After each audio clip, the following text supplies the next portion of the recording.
portable computers. We can use them, implement them in smartphones. Also mobile texting, although it was fairly used in the past, nowadays it's not that common, but we can also do it in that type of format. And we also have dedicated polling stations that through NFC technology can be open and the user can vote in these dedicated polling stations. Regarding e-voting security features, I will talk more in depth about them, but just to introduce them at the moment, we have mechanisms like private key secret sharing. We have bit commitments, we can generate bit commitments, end-to-end encryption, which is a very widely used mechanism for security. We also can implement zero-knowledge proof functions and blind signature. Again, I will explain these later on, so don't be scared. Next slide. So how the presentation now is done, I will give you a walkthrough on the general overview of how the election is run through our system, and later on I will talk in depth, in more detail, about each of the steps on the election. So now for general process overview, first we start with registration, right? The registration, we offer EMS, an electoral management system, right? And this system, in order to be accessed, we need to first authenticate all of the staff members, all of the users that will be operating this system. After we authenticate the user can start using the system, and we can upload it by different means the electoral roll or the data of the voter lists. We can upload it into our EMS system. Next slide. Now, after registering all of the electoral roll or the list of voters, you will see a screen like the one you see on your left. And also at that time, we can select the type of authentication that we will actually request to the voter at the time of voting. I will go again more in depth on this a bit later. But as I mentioned before as well, we have a secret sharing keying type of function, and this allows us to add another security layer into the process. This function is mainly used when counting, and I will describe it a little bit more in depth later on. Next slide. So generally, how the voting is done is that we send a unique URL code to the voter. Each voter receives their own URL. They access to this URL and they will be sent to either a public web page or they can open a dedicated application. The voter then can see the current information of the turnout, right? Because we update this information constantly. So they can check the live information about the turnout. And after checking this general information, they can proceed to vote. After they have pressed voting, they are prompted to authenticate. So at this point, they will authenticate themselves with the process that we have chosen. Again, I will mention this a bit in detail later on. But after authenticating, next slide. After authenticating themselves, they will be sent to the first election, right? So on the first election, they will be presented with a selection of candidates. They will select the candidate, and they will, after selecting the candidate, they have to confirm twice, right? We do this in order to avoid any type of human error, right? Because we know some people might press the wrong candidate and they might have to verify it again. We repeat this over and over until all of the elections have been done. And after we have finished, the voter will receive a message that his vote has been completed. Once he receives this message, what it basically means is that the e-ballot that we have generated into the phone has been successfully sent to our servers. So in this way, we ensure that it has been received properly. Now, finally, a very key important function that we have implemented in our system is a verification key. So after the voting has been finalized, the voter actually receives a verification key. This key can be downloaded into their phone and later on can be used to trace back their singular vote in order to ensure that their vote has been counted. I'll go a little bit more in detail later on. Okay, next. Now, on counting, as I mentioned, we have a secret sharing type of function. This is for security purposes, which basically means is that we understand that at the time of counting, not a single person has the power to start the counting process, right? So there are maybe 3, 5, 10 people designated that must be present at the time of counting. So these people, each of them have been received their own secret key, and at the time, if we want to start counting, each and one of them must input directly their own secret code into the system in order to start. After combining all of the keys of each of these designated members for counting, we are prompted with the option of starting counting. And after pressing the button, the machine or the server will start to pull out all of the digital envelopes. This is how we call it, digital envelopes from the database, and start counting each of the votes. This process not only happens on the EMS system, which is in the voting center, but it also is being casted publicly in the public web page. So we ensure that there is a transparency aspect there as well. Next. Now, for verification purposes, we understand that this is a very important topic, right? Pre-counting, this means before we open each of the digital envelopes to check the ballots, before counting the ballots, we have all sorts of information that we can display to the public so they can make sure that their information was taken into account. First, as I mentioned, we publicly mentioned the voting turnout, the live update of the voting turnout. And not only that, but we can also publish a voter list which has partial information of the voter. So each person can find themselves in this list and see that their vote was actually counted in the election. This is pre-counting. Next slide. Now, post-counting, as you remember, I have mentioned about the verification key. This is a key that each voter has on their phone, but we also have a list of these in our servers. So we have a list of verification keys that any person can go to the public webpage, find any of the keys that they want, and they can actually trace back their own ballot. Basically, the concept here is that these keys are tracing back the original ballot that was generated at the time of voting. So once we verify and we actually see that there is a verification trail generated in the system, we basically are letting know the user or the person that is inspecting this process that the ballot that was generated in the smartphone has not only changed, but also has been counted during the counting process. Next slide. Now, for a more detailed overview on the process, for the registration functionalities, right? We understand that each time we upload information of the voters or the candidates into our EMS, there might be some inconsistencies, some irregularities, some errors in the data.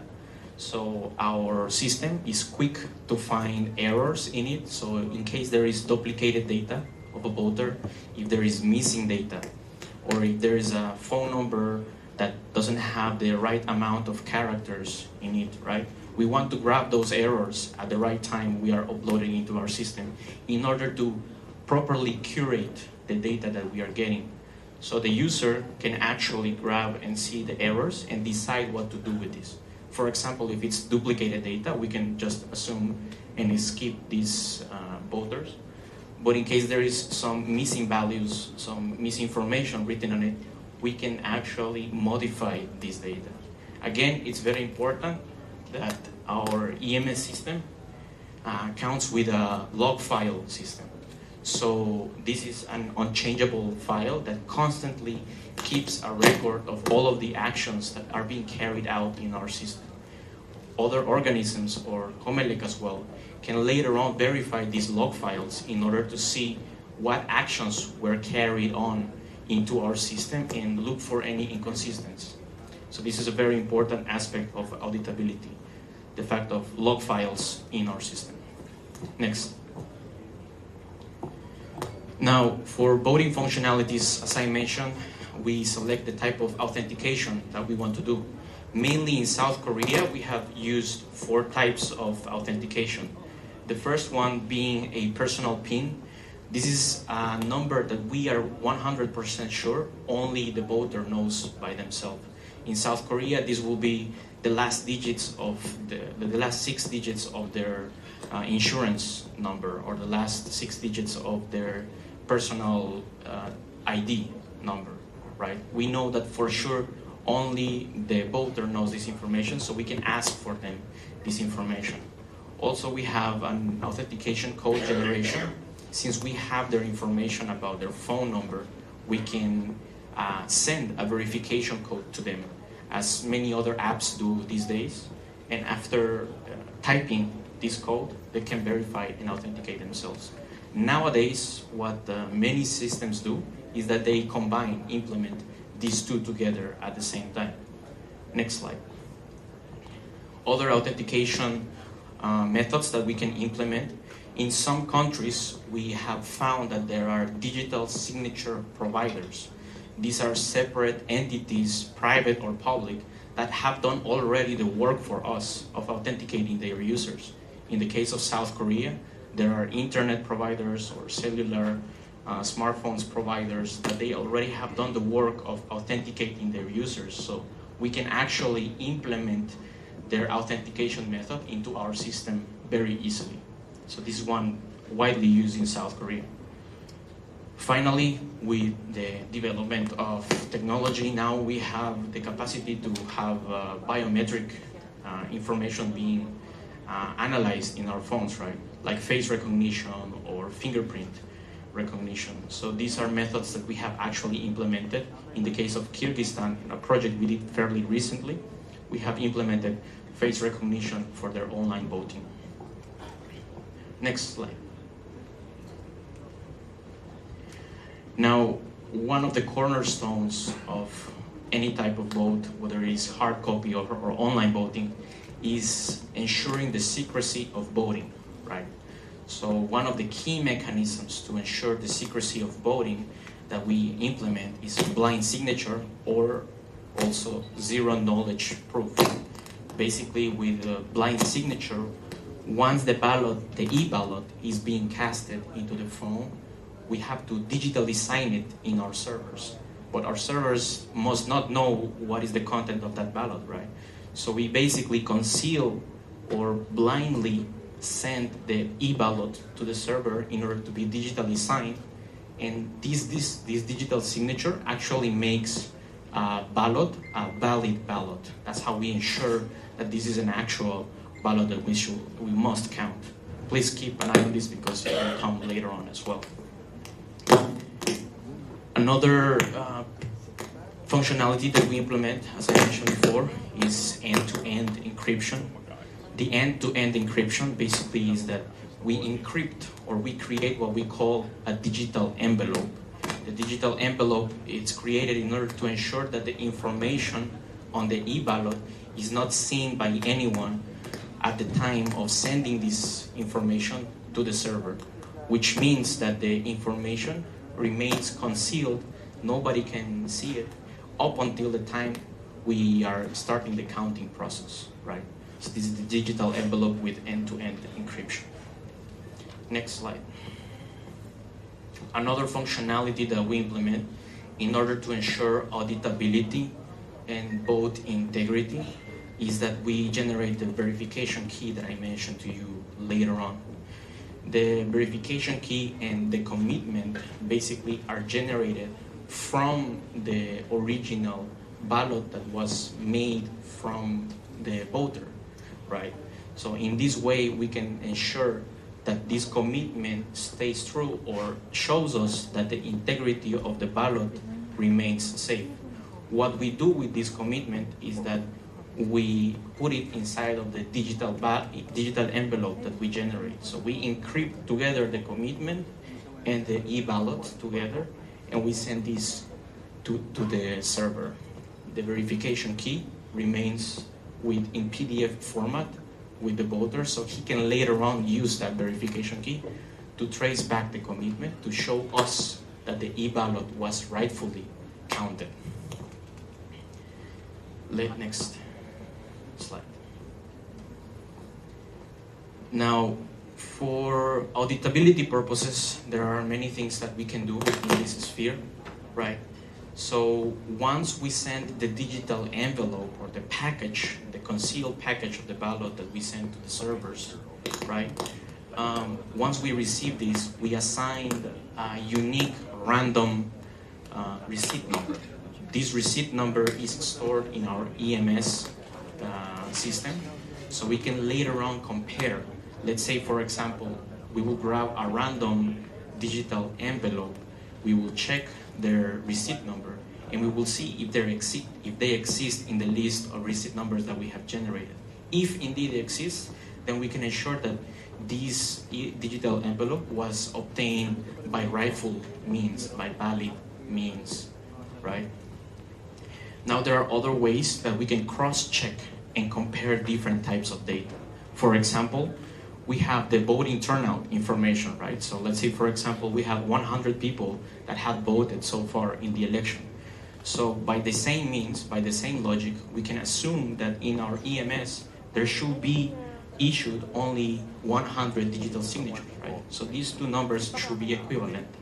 We also know that the numbers of digital envelopes that our server has received at that point should be 100 as well, right? And finally, as I mentioned to you, for each vote, there is a verification key generated, right? So the verification key, the number of verification keys that we have in our server should be 100. So all of these data should be cross-matched and equivalent with each other. And with this process, we ensure that there is no irregularities. There are no extra votes or less votes than there should be, right? Next slide. Now, for the counting process, now that we have to open the digital envelope and check the ballots, right? Before doing this process, as I mentioned to you, we implement key sharing. So the key that is necessary to open the counting mechanism, it's subdivided in multiple parts. And it's divided to 3 or 10 parts to 3 or 10 people, right? So at the time when I want to start the counting, me myself as an individual or holder of one of those parts, I cannot do it individually. I need the cooperation of 3 or 10 people, all of them typing their own code and combining this key in order to start the counting process. After we have combined all the keys, then we can proceed with counting. So this is another security layer that we implement in order to ensure that the right parts were present at the time of counting. Next slide. Now, there are all sorts of steps that happen when we start counting, right? So I will describe them to you one by one. So the first thing that happens when we start counting the ballots is that we will retrieve one digital envelope from the database, right? The first thing that the EMS will check for is the receipt number that I mentioned to you before. This receipt number should be in the list of receipt numbers that we have generated. If this receipt number comes from a different person and was generated by an individual, we won't be able to find it in our system. Therefore, we can assume that this digital envelope comes from a different source that is generating this. So we have high degree to suspect about that digital envelope. If we have found that receipt number in our list, that's a green light, and we move to the next step, which is decrypting the e-ballot. So our EMS will open the digital envelope, and in the envelope, he will have to find the digital signature. We know that all of these ballots contain one digital signature, which makes the e-ballot a valid ballot, right? If the ballot doesn't have this digital signature or this stamp, then we can assume that this vote or this is not a valid ballot. This is a spoiled e-ballot that has been generated. Later on, you have to remember, we have a commitment attached to this e-ballot, right? We generated a commitment, and basically this commitment tells us what was the original information of the e-ballot, which candidates, in a way, this information tells us which candidates the voter selected at the time of voting. So we will compare the commitment with the original e-ballot, and if these two matches, then we can ensure that the integrity of the ballot remains in the system. After complying all of these steps, we count the vote. That's the when we count the vote. And after counting the e-ballot, we can display the commitment into the public webpage, as I shown you before. Next slide. Now, as I mentioned just now, the commitment is placed on the public website, right? So what you see on your left is a list of the verification keys. Each individual, each voter will have one of these keys, and they can actually find their own key in the website, verify this key, and check if the pair, the commitment that was generated at the time they were voting, it's actually in our servers. This should ensure that the vote that was casted with this verification key still holds true. Next slide. Now, as I mentioned before, from the perspective of the voter, they receive a verification key with the PDF file. This PDF file is the one that they can use after the counting has been finished. They can press in their own PDF file to verify the verification key, and they can trace back the commitment key. This is the equivalent of a paper trail, what we're generating here in the digital sphere. Next slide. Now, this is a very scary picture, but this basically describes all of the processes that I have mentioned to you before, all of these key security functions that we implement at the time. You know, from voting, counting, verifying, we first generate the e-ballot, right? We blindly put a digital signature in it. Then we generate the digital envelope. We generate a receipt number once we have received this envelope. We send it to the database. And at the time of counting, we check all of the terms that I have mentioned to you before counting this e-ballot. After we have the green light of all of this protocol to count the e-ballot, we post this information publicly and in our EMS in order for to have a transparent system that can be checked lively. Next slide. Finally, you know, all of these concepts, all of these functions that I have described to you in this short period of time, which are on the right side, they can actually, their inception or the reason, the goal of why we implement this, they can be traced back to original standards that we hold accountable for, the original hard copy type of electoral system. So for example, accuracy, validation, completeness, privacy, fairness, verifiability, all of these are our goals from the Prime, and we part from this to implement the functions that you see on the right that I have just described. Next slide. So, thank you very much. This is how I conclude the presentation, and I think we have some time spare for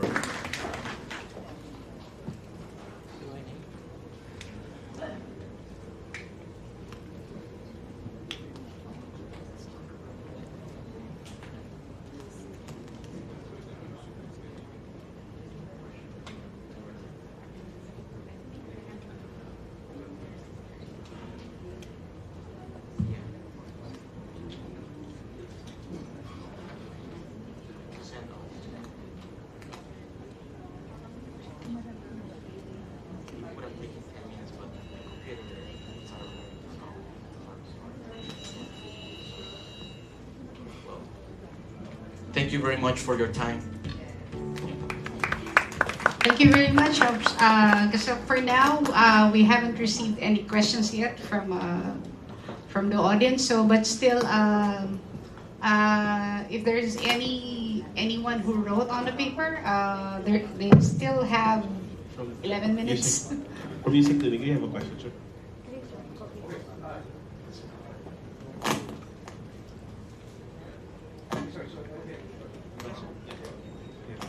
Okay, thank you very much. I'm Undersecretary Jesus Domingo from the Department of Foreign Affairs. Actually, this is a question I'll be asking every presentation. One is, could you clarify again what has been your company's? Thank you again for a great presentation. What has been your firm's track record in actual conduct of internet voting campaigns? And number two, for security features, do you make use of blockchain technology? Thank you. So, can you call back again the guy from Mirror Systems to answer the question from Yusuf Domingo? Can you repeat again the question, sir? Okay, thank you. Yeah, I know you flashed it, but number one, could you clarify what has been your company's track record in actually administering a country's internet voting elections? Yeah. And number two, does your company make use of blockchain technology for internet voting security? Thank you. Let me translate first. 우리가 예전에 진행했던 프로젝트에 대해서 다시 한번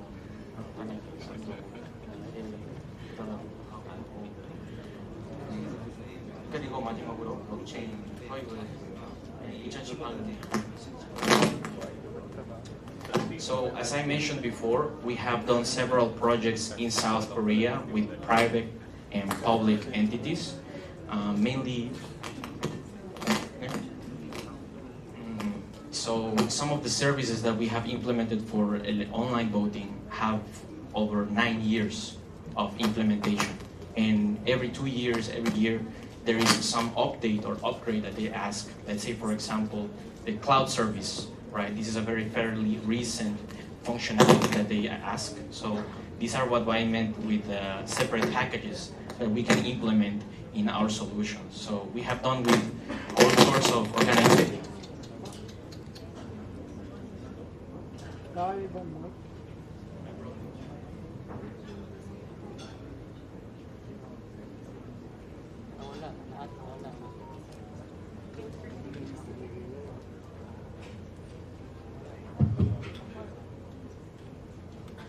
Hello, this is the good one.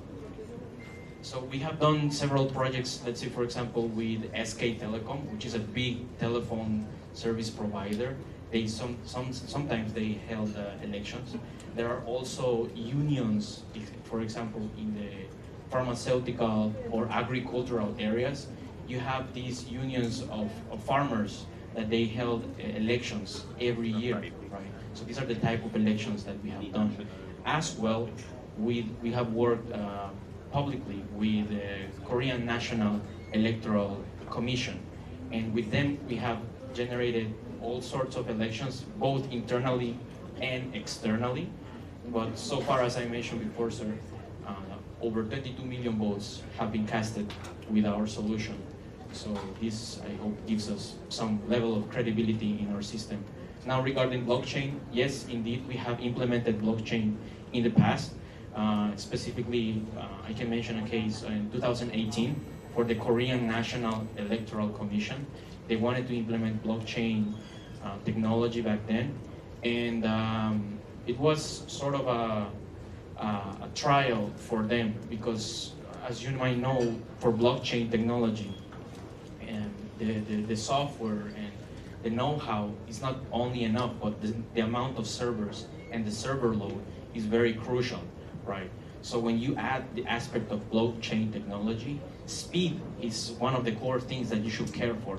So if the conditions of the infrastructure are rightly met, let's say multiple servers to balance the server load of all of the queries that are generated by the blockchain, if this is set up, then the speed of the blockchain, the implementation of the blockchain is fairly easy. So we have done that in the past. Yeah.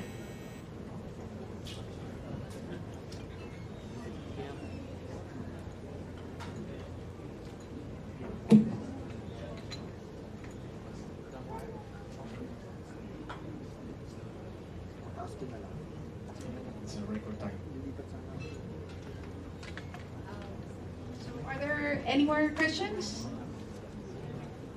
Because if not, we can have the second presenter Yeah. But still, if you would still have further questions for our presenter from from you can write in them or put them on the form. But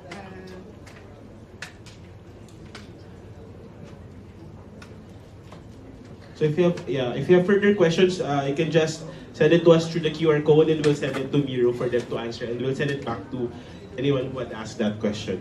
Before we move on to the next presenter, may we recognize the presence of Congresswoman Marisa Del Mar Magsino from OFW Party List. Thank you, ma'am, for coming. And also, Commissioner Nelson J. Celis. Since we have no more questions at the moment, we will now request our next presenter to prepare for their presentation. Maybe ask Smartmatic to be here in front.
Hello.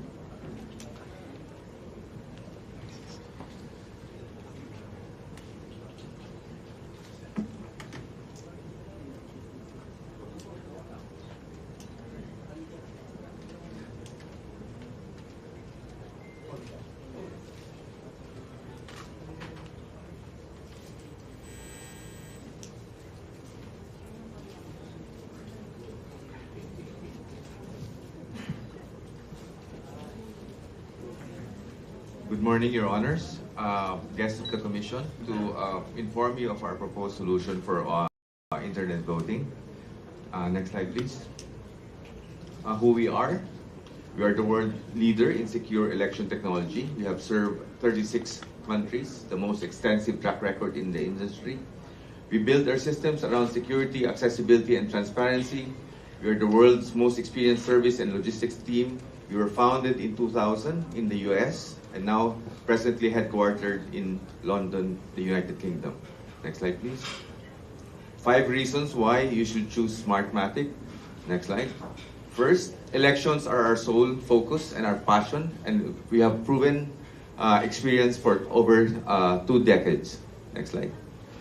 These are our experience by the numbers. We have deployed 1,950,000 election devices. We have counted 6.5 billion votes. We have deployed 550,000 biometric devices, 36 countries served, 0 security breaches, and 930,000 plus polling stations installed. Next slide. We are sensitive to the local needs and succeed in every culture and geography. We'll show you. Next slide, please. The countries that we have served in the world. In fact, if you look at it, it's almost comprising almost all the continents in the world. Next slide. We are privately owned. No party or government owns any shares. We are sensitive to the political landscape while always remaining completely neutral. Next slide, please. We are the world leader in applied cybersecurity for elections. Next slide. We were founded as a cybersecurity company. We have processed more than 6.5 billion votes with 0 security breaches. We employ globally recognized standards and tech in industry best practices, continual validation and certification by independent institutions, actively engaged in the cyber intelligence community. We invest more in cybersecurity than any other elections company, and we are a founding member of the U.S. Department of Homeland Security Council for the election infrastructure subsector. Next slide. And we have the most extensive and robust election portfolio in the industry. Next slide, please. So our portfolio consists of biometric identity, election intelligence, smart tally, polling place innovation, cybersecurity, e-voting, e-counting, remote voting, and election services. Next slide. And this is a sampling of our products for voting systems.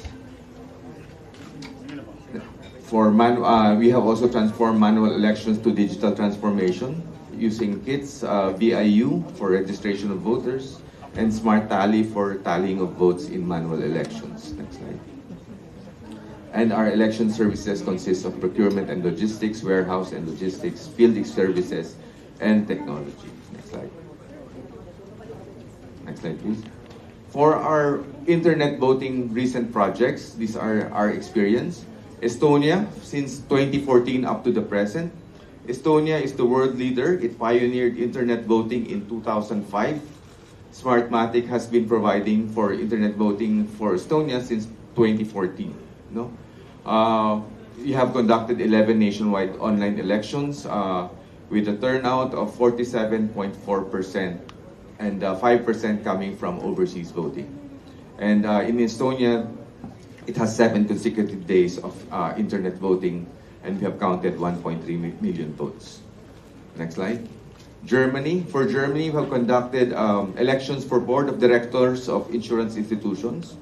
In terms of the number of votes, these are for 2.8 million voters. Because there are 28 million voters and 10% of those voters are availing of internet voting. Okay. Next slide. For Mexico, we have conducted 2023 elections, local elections. We have provided onboarding and self-management portal and engagement for overseas voter. This is also the country that we implemented blockchain technology. From issuance to counting, Smartmatic's online voting solutions enable 100% universal digital verifiability to prove the integrity of the vote. Next slide, please. And Canada, since 2022, we have also provided electronic voting for municipalities in Ontario and British Columbia. Recruiting and hiring and training of staff, online voting in Ignace, Ontario, the highest participation in the municipality's history at 69.11%. Next slide. For the actual online voting, I will pass over to my colleague, Mr. Neil Banique. Sir. Good morning, everyone. I'll be explaining a little bit technical, but right after that, I will go straight to actual live demo. Internet voting is the people have difficulty going to the embassy. So by using online voting, what we do is we will bring the ballot to the voters. This will actually enfranchise voters who have difficulty going to the embassy, maybe because it's too far or it adds an additional cost for them.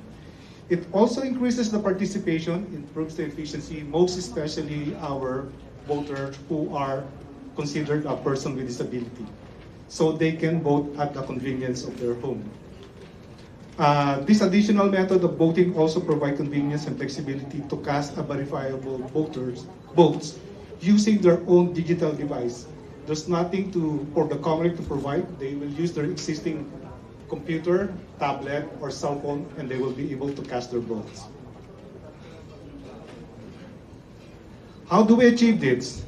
First, we employ a dual system that manages the citizen and the anonymous vote.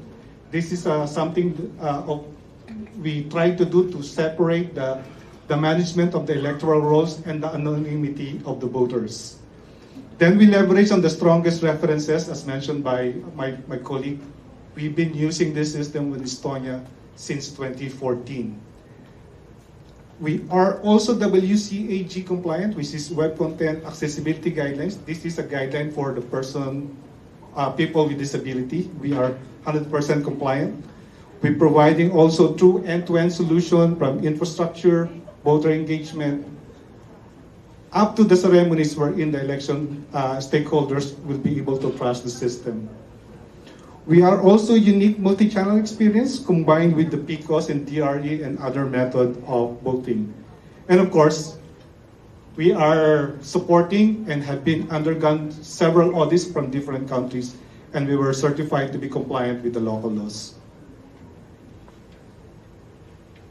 Now let's touch briefly about security. We provide strong authentication. This includes two-factor authentication and biometric. Biometric may include fingerprint and facial recognition.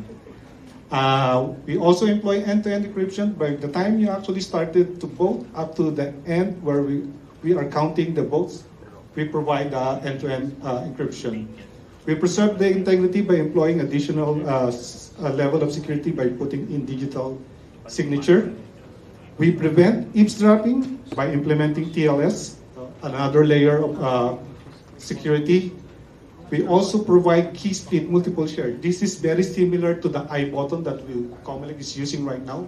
So let's say we have 3 members of a board of election inspectors. Each of those inspectors, we have a part of the key. So no single person will be able to manage the whole election. Physically and logically, we protect the hosting. And of course, with all of the security we put in, we have advanced cryptographic protocols. Now, how do we make sure that the business will continue? So we employ different levels that ensures the business continuity. So we are employing application and DNS level load balancing. In terms of scaling, we can scale horizontally or vertically, meaning we can stack up the servers, or we can employ them in cloud and deploy in different areas of the country or the globe. So we also perform performance benchmarking, network label routing restriction. We have high availability proxy. And of course, we also employ DDoS protections such as Cloudflare.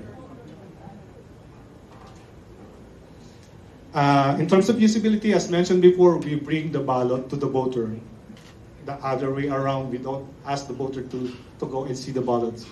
And we support all internet-enabled devices. No specific, no specialized device that you need to have. Your smartphone will do, your tablet will do, your desktop will do, as long as you have a browser. Our application will not require you to install any application on your phone, because for us, it's an additional layer of complexity. And we all know not all of us have the same level of IT intelligence. Our process is very simple, it's very intuitive. I will show you later how simple the layout is going to be. And since we're using browser, we can use the audio for vision impaired. So if you're vision impaired, you will hear the sound, and they will read out the name of the candidate, and you will be able to vote. Integration with accessibility peripherals for people who have difficulty in typing. They may have a special keyboard. We can plug that into their computer or laptop, and they will be able to perform and vote. And as mentioned before, WCAG is a very important standard for us, and we are 100% compliant with that.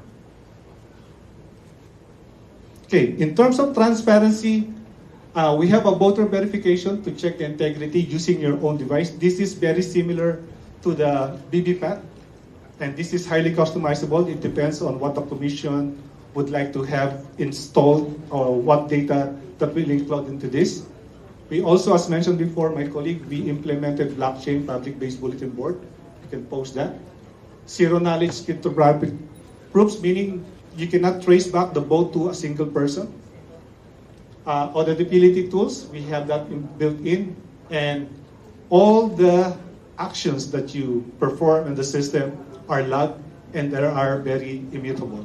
We cannot change those logs. And of course, we are open to source code review. We've done that in different countries and also in the Philippines, and we have been audited by different countries, and we are found to be compliant with their local laws. Now, probably you'll be interested on how the system actually works. So, a few more slides, then we will go to the demo.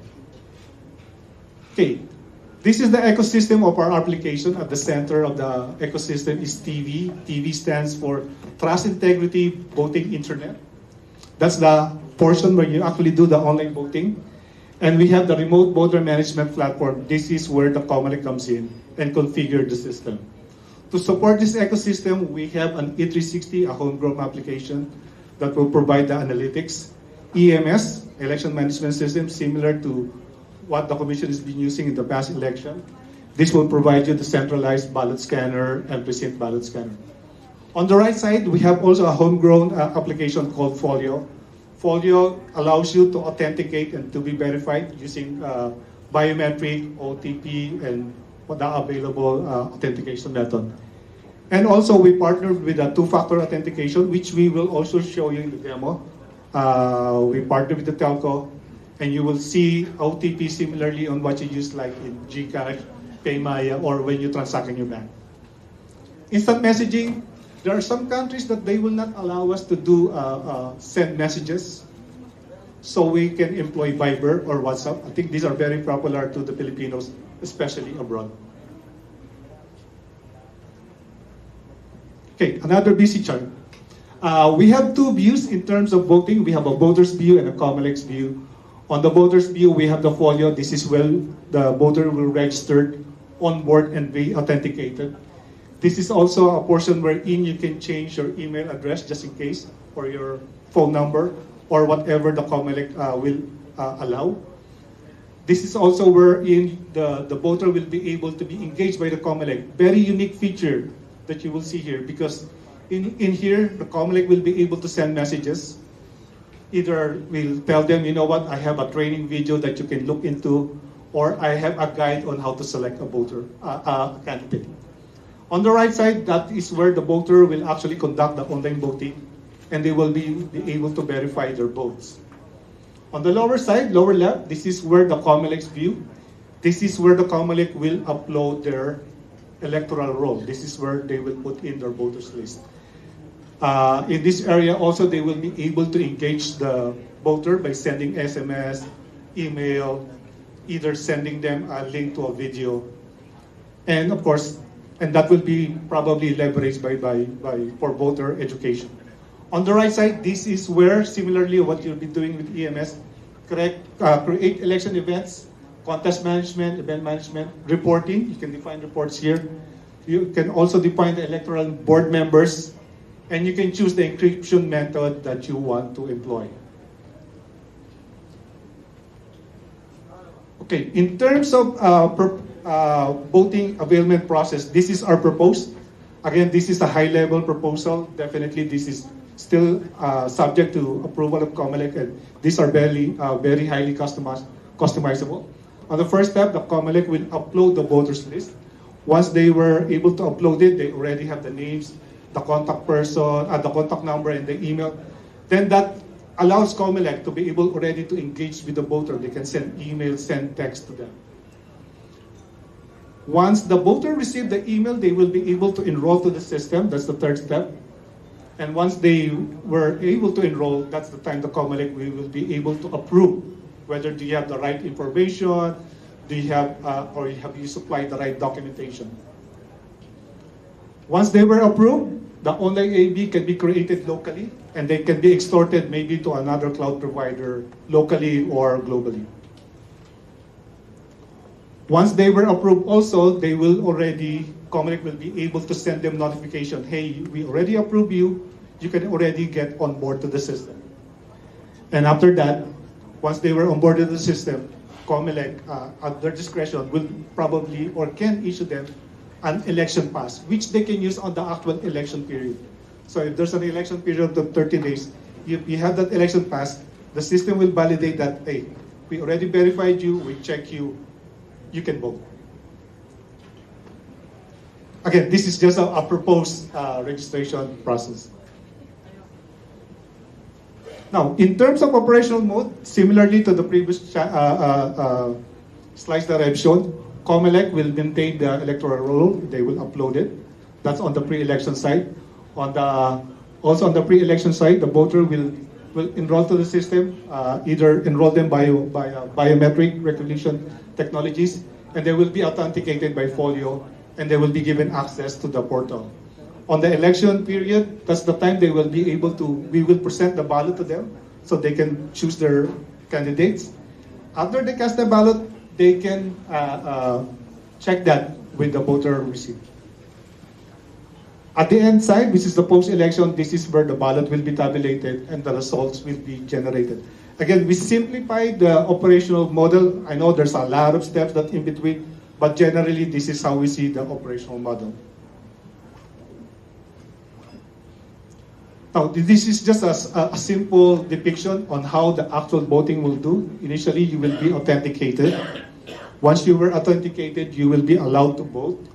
Once you cast your vote, internally in the system, we will validate the vote. Want to make sure that we have the right information and we put it in the right place, then we will store. Mixing, this is where one of the layers of security that we put in. Once you vote, we encrypt your vote. But as an added security is that we combine that encryption to the other voters so no one can trace back that vote to a single person. And that is, they even call it mixnet, but here we call it mixing. Actually, internally we call it a shake-up. It's like we're shaking up the vote so that they will be combined with the other votes.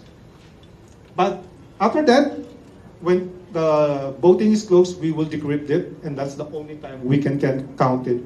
Again, as mentioned before, there is a shared key on the area of decryption. That's the time we're in the BEI and whoever assigned, they will put in the keys that were assigned to them. That could be 3 person, that could be 5 person, and that's the only time we can do counting. Now, the most exciting part, the actual demo. We will provide you a demo of the system.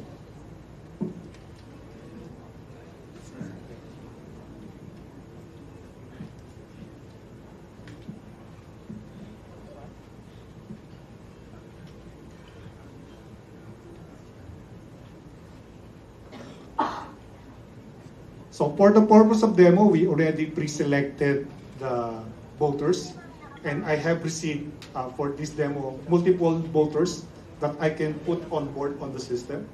So I will click, this is I'm sorry. Okay.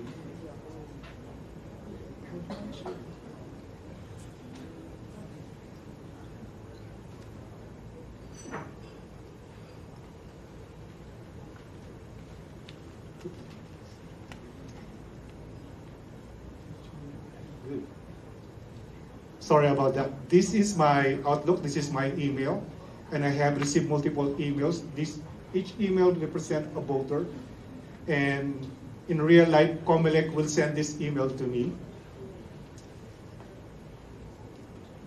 This is the content of the email, and this is highly customizable. We can put your logo, you can customize the messages. In here, it says online voting account onboarding. So as simple as clicking at this area, so it will lead me to a browser.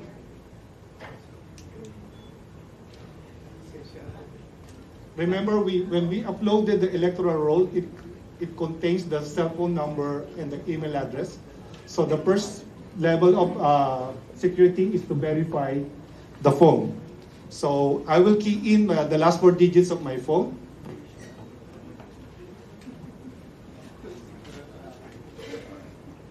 And I will be authenticated. There are a couple of will use an SMS code. I think we're very familiar with one-time PIN, so we will check OTP. I will open my phone so you will be able to see. So in a few seconds, I should be. I don't know if you heard that, but I received the authentication key. So I will key in the key, send to my phone. 727-469. So I will click next. And I'm already authenticated. So I will be asked to create a password. So the password requirement also will depend on the definition of the commission. In here, we define it at least 8 characters in length.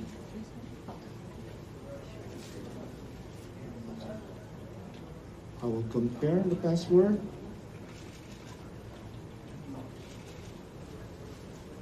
Okay. I will click save.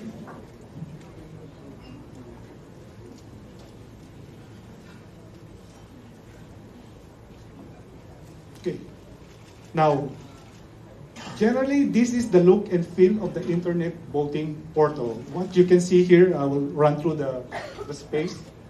There's an area where you can put your logo. There are an area for dashboard, help and support. Help and support, this is where you can put your engagement, maybe a training video, maybe a guide on how to select a candidate. I have also here profile wherein I can change my password and maybe a phone number. I can also generate a QR code if I want to change my authentication from an OTP to an authentication app. In here also it tells me the local time, whether if in your US that will be different. This also tells you how much time that you have to cast the vote. This is also highly customizable. We have from Mindanao region, we can put it here. So this definitely will enfranchise people who will not be able to speak Tagalog or English. And of course, we have the username and ability to log in. Okay, going back to the dashboard. In this dashboard, we present 3 contests, meaning 3 elections that I can participate. It will tell you the event name here, presidential election, and will also tell you if the voting is open. It will also tell you how many days is remaining for you to be able to vote. So let's go on and start with the voting. Okay, I will be entering that event, presidential election. The voting is open. It tells me that the voting will close on July 16 at 8 a.m. And it also informs me that I have not voted yet. I have also 2 buttons here that this one is to give me a preview of the ballot. So verify vote receipt, which I will show you later on how this works. And again, it will also remind you on the number of days that the voting is open. So I will go straight with the vote now.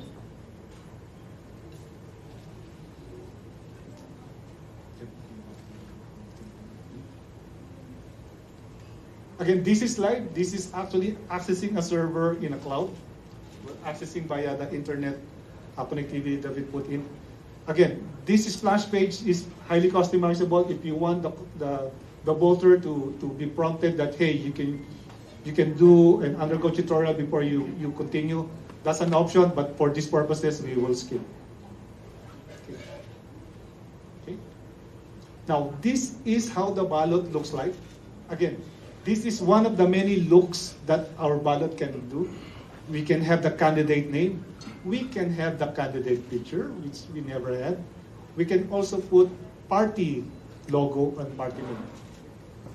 Again, this is up to the commission whether they will use that feature, but that feature is available. This event will tell you what this event for. This is a vote for president. Another key feature that we have is a null vote. If you don't want to select a candidate, or if you want to abstain, you can click null vote. Or there is a last-minute substitution. Let's say if today is the election day, someone passed away, I hope not, then you can substitute with the new candidate. You can key in the name of the candidate.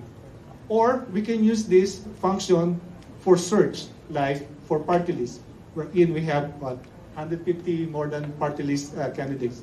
Instead of them looking and browsing through the ballot, that could be a long ballot, they can type in and key in the first 3 letters, first letter, 4 letters of the name of the party list, and that name of the candidate will pop out. So that makes it a lot easier for the voter to find their candidate. Okay, let's practice our voting. So let's say I will select candidate number 1. But if you change your mind, you can deselect it and you can select another candidate. So this time I will be selecting candidate 2. Mind you that we are in the selection period or area. Next to that is the confirmation. We already made up our mind, we selected candidate 2 and we will continue. So we are already in the confirmation. Up to this point, you can still change your mind. You can do a change selection or go back. This time I'll do the change selection. I will deselect candidate 2 and say what looks like candidate 3 is the suitable for me. So I will check candidate 3. Then I will go back and continue. I'm already again in the confirmation stage. I think I'm already clear that candidate 3 is the best person for me, and I will go ahead and send my vote. Last chance. There's always last chance. You want to confirm it or you want to cancel. If you cancel, you can go back and change again your selection. But this time, I'm already made up my mind, and I will confirm that candidate is the best candidate for me. So I will confirm.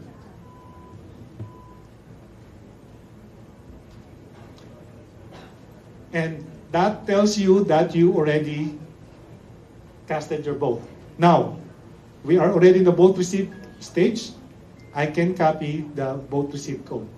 Mind you, this vote receipt code will also be sent to you via text and will also send to you via email. In fact, I already have it in my text that I received the code. But this time, for demo purposes, I will copy it and let's see if I actually cast it and it was received properly.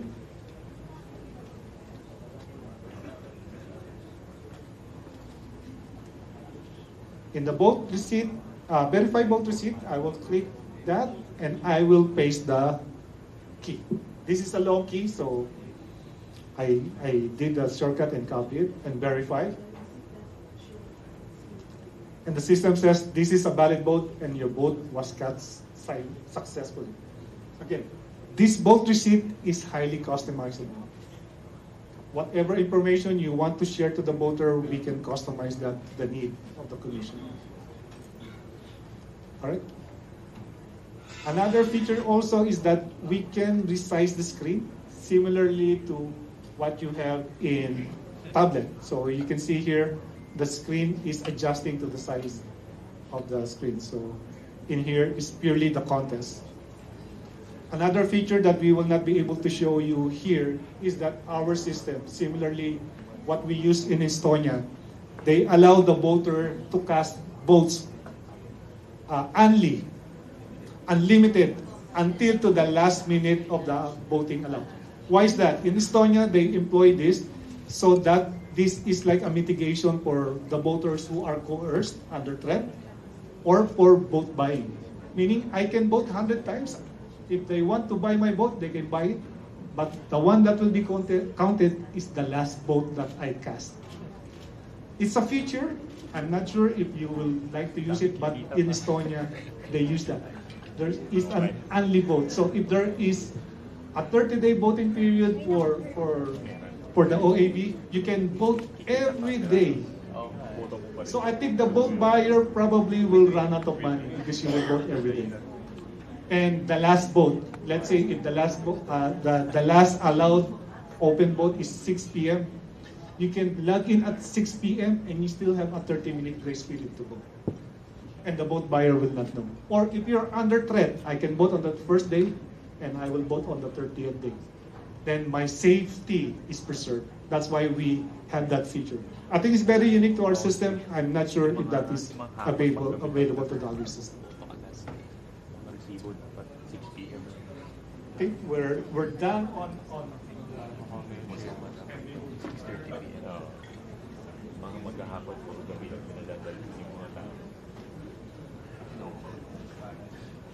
Thank you, Neil. Okay. We fully laud the Commission's initiative to go through with internet voting. In fact, it is our position that internet voting is already allowed under current existing laws. Next slide, please. Under Section 23, the Commission is empowered not only to allow voting by mail or by or personally, but also by any other means, as may be determined by the Commission. And in fact, under Section 28, they can explore internet voting and submit a recommendation to the JCOC. Next slide, please. And based on the current election, the last elections, as mentioned by the chairman, the turnout was 38.61%. However, in 2021, the Commission conducted a pilot mock elections on online voting using actual voters. And in a 3-day period, as compared to a 30-day period, the voter turnout was 63%. So can you imagine in a 3-day period, you had a 63% turnout as compared to a 38.61% turnout in 30 days. So it means the internet voting is really an actual game changer. No? And second also, okay, next slide please.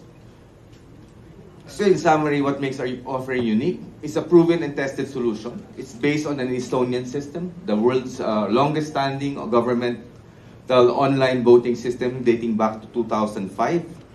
It's fully compatible with the existing AES of the Comelec, meaning it can seamlessly. It can generate the canvassing systems easily.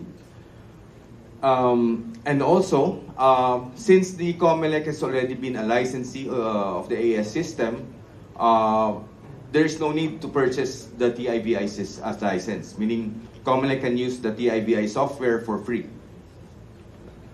Second, it's risk reducing, it's user friendly and ready for immediate implementation for online voting. Next slide, please. It's browser based, meaning you don't need to buy equipment. You just need any equipment that can use Chrome, Microsoft Edge, Firefox, Safari, any that can use it can be a phone, a tablet, a laptop, or a desktop. No additional application to be installed. And in fact, if the Comelec does indeed implement internet voting, there will be no need to ship machines to the consulates, because what the consulates can do is they can set up kiosks with laptops or tablets, and people who choose to vote in personally, they can vote there. No, so no need to print ballots, no need to ship ballots. You can purchase the tablets overseas and just have the programs installed on the tablets, on the laptops. Also, the other feature is it's fully customizable, meaning it will suit to the customer's needs. Meaning you want to put in information about the candidates during that portfolio, it's possible. You want to put in, let's say not just pictures, you want to put in the actual ballot face as being done in the Philippines, you can also put that, and the voters has two choices, whether they use it as a sort of a DRE or they want to use it as an OMR, as in they just shade online. It's also possible, you know. And this has been audited. The system has been audited. It has gone through multiple audit processes by KPMG, PricewaterhouseCoopers, and others, and found to be compliant with international standards and local laws. No, BSI, WCAG, etc. Next slide. And that ends our presentation. Thank you. We're open for questions. Since we have time to bring up questions that we received from the floor, we have a question here. Where do you store the voters' information and votes? Can it be on premise? Yes. The information can be stored locally, depending again the need of the commission. We have the option to store it on cloud locally. We have local cloud provider. Or you can store it locally in your warehouse, that can be done. Or we can also install it in the cloud globally. So that's an option that the commission may choose. Okay, thank you for that. I think Representative Magsino has a question. Thank you. Good afternoon, Chair Garcia, to everybody.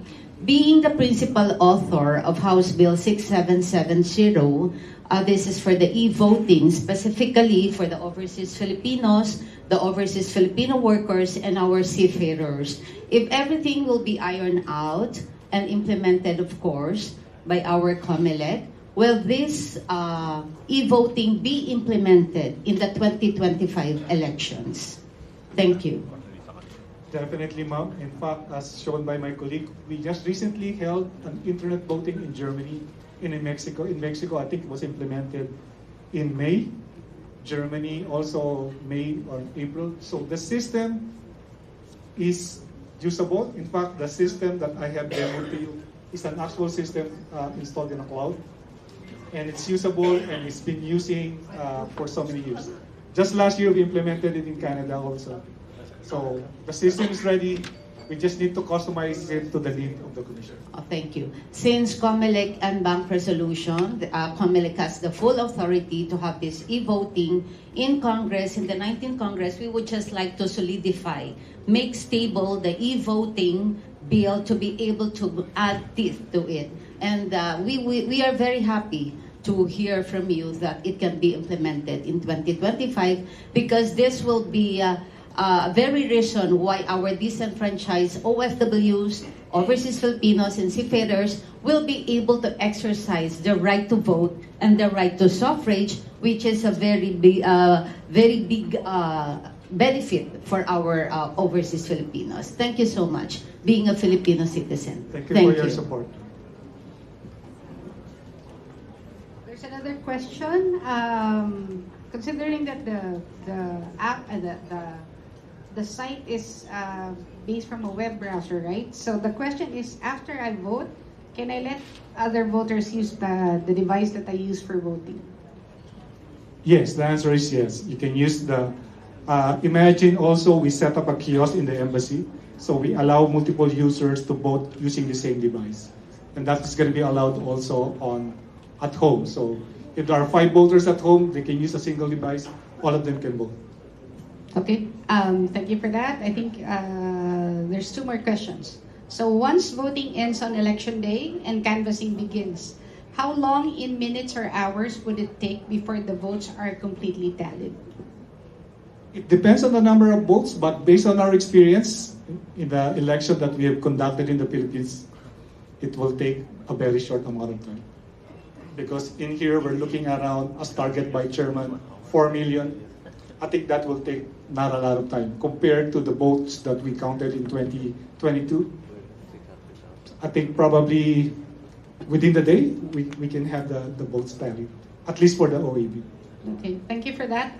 One more question. In layman's terms, how do we allay the public's fears that the system could be vulnerable to hacking?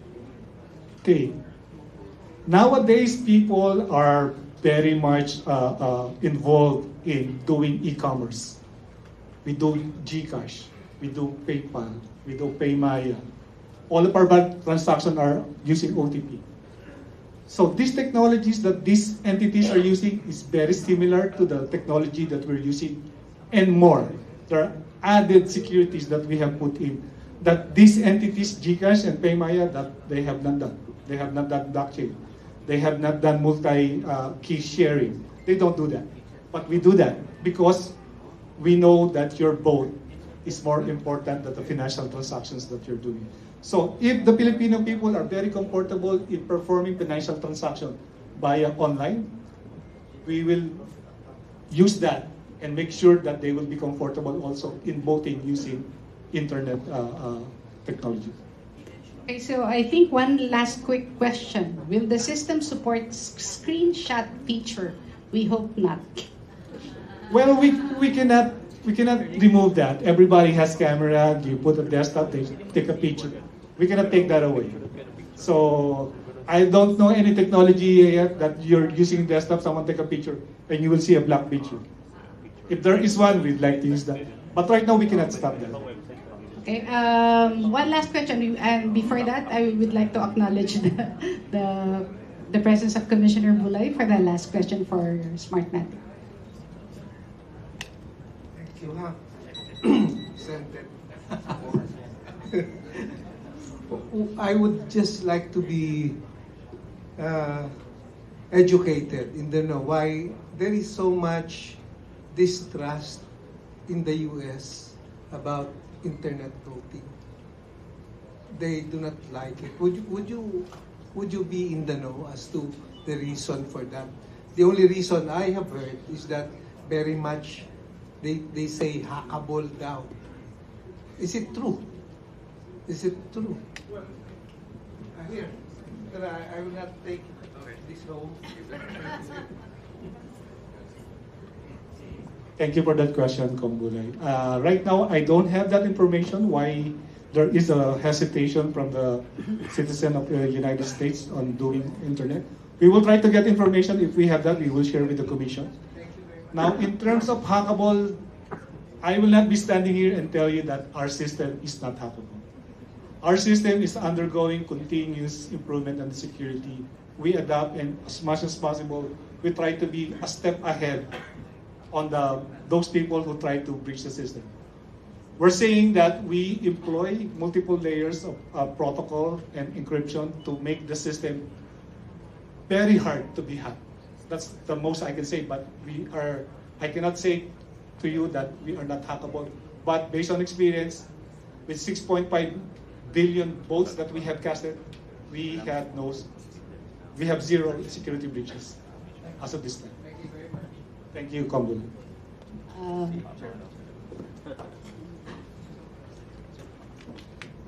This question is applicable to all the providers.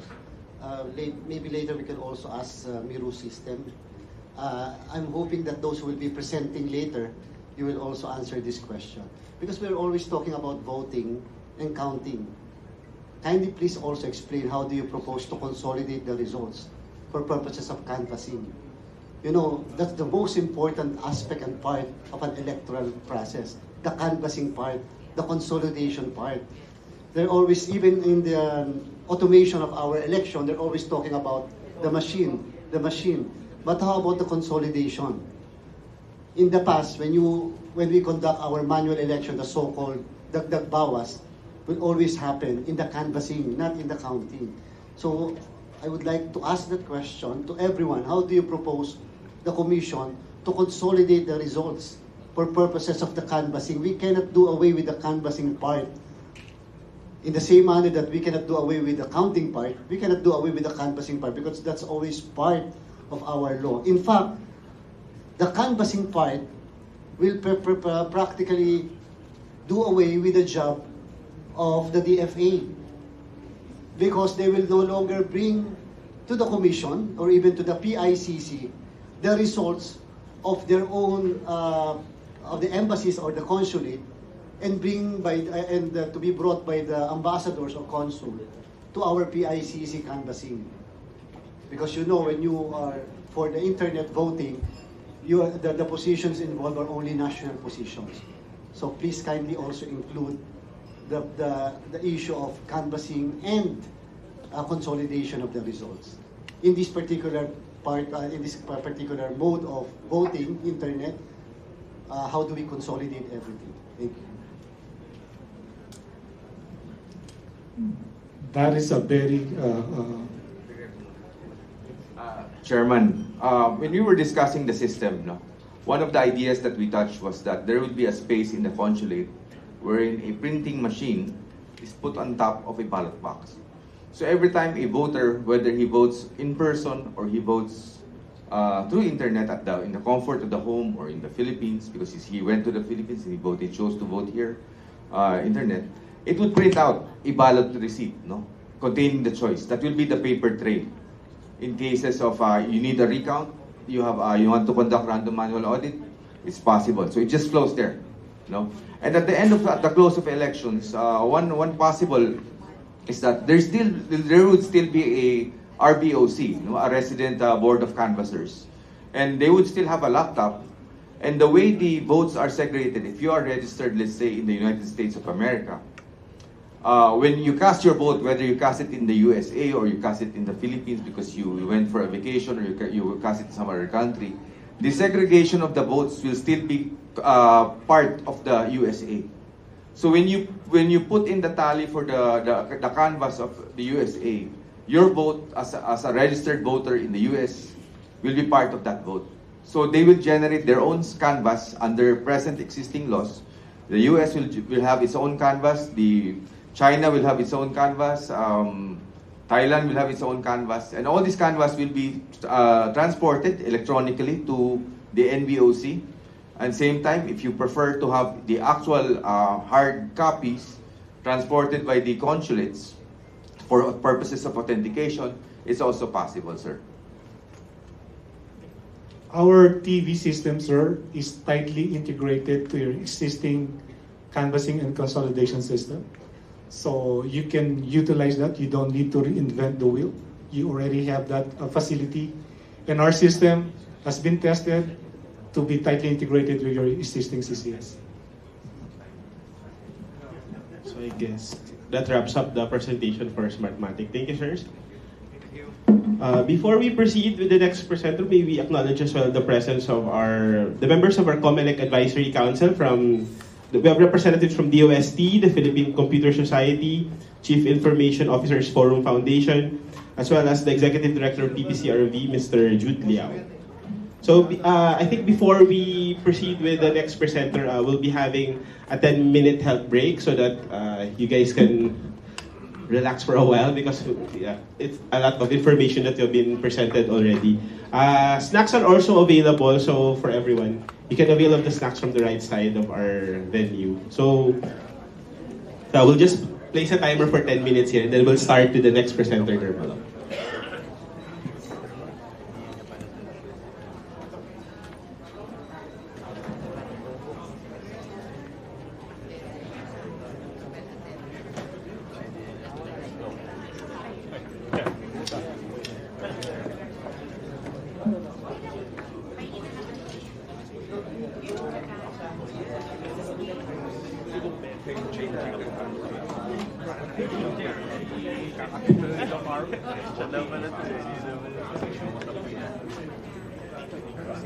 Salamat ka, di mo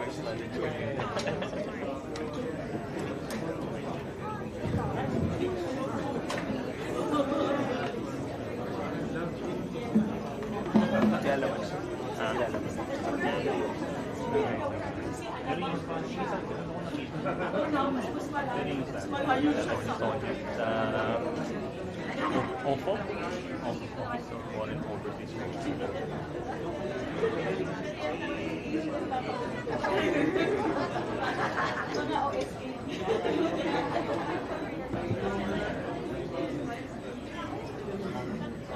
The parts.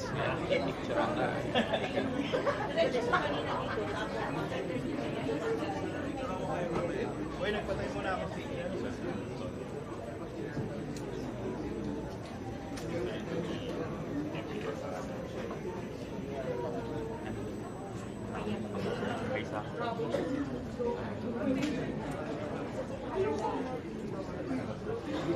Sabi ni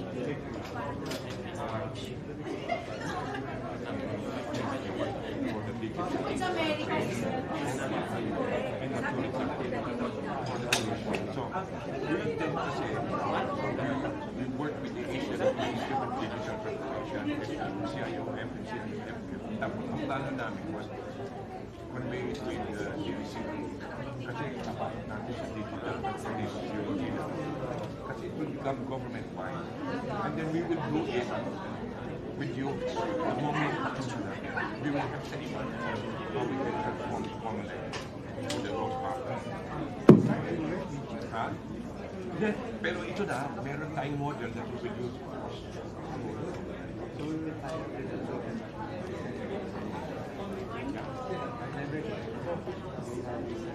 kasi alam ko, outstanding yung MOU natin sa Comelec. Ito natin si Comelec. Pero we're doing our homework. We'll get back to you. Gusto namin holistic yung approach and then we will consult you on framework.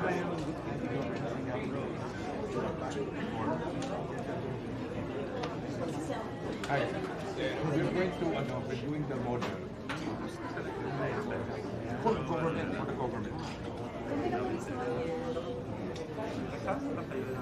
We're discussing that.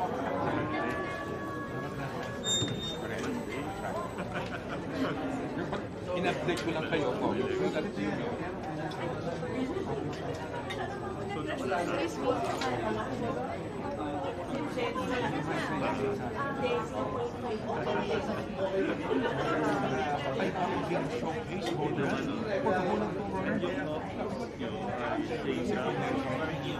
We're doing our homework. Dapat siguro bago namin i-present magkano tayo dito parang fine-tune.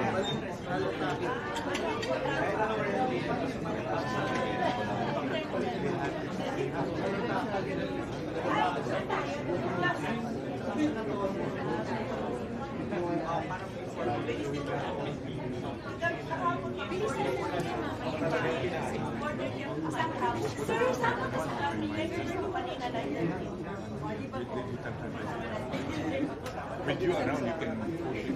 Sige, come. Yun lang ina-update.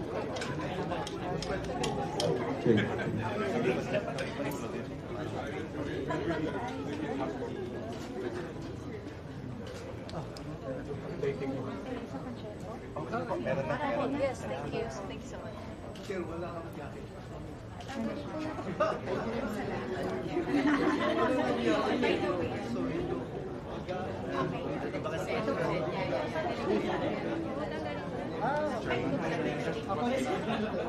Kasi aming isang MOU with the Commission, we're crafting a digital transformation roadmap. And then, pag-using the model for the Commission. Most definitely. Bago natin i-advance, kailangan may konting interaction. Fine-tuning yung policies is now, we will implement this across the whole government with the ICT. Across. So it's now our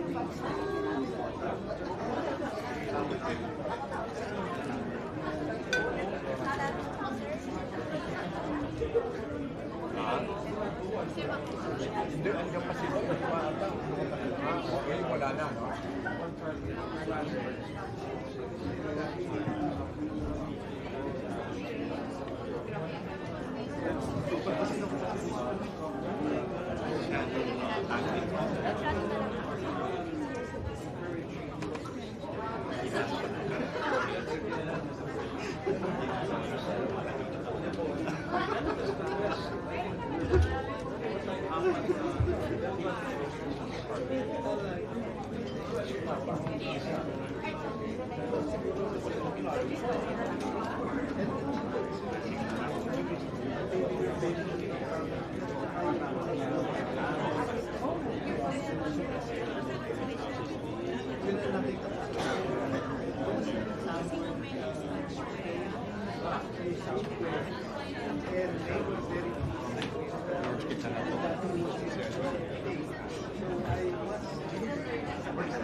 Digital transformation.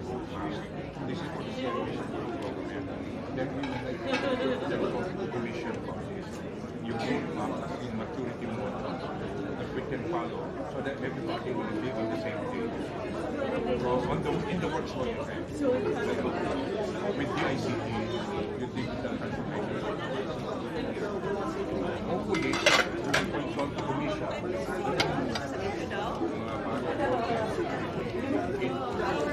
Towards the roadmap. Then to give up the because no security. I was the one who was in Congress and I cracked it this year.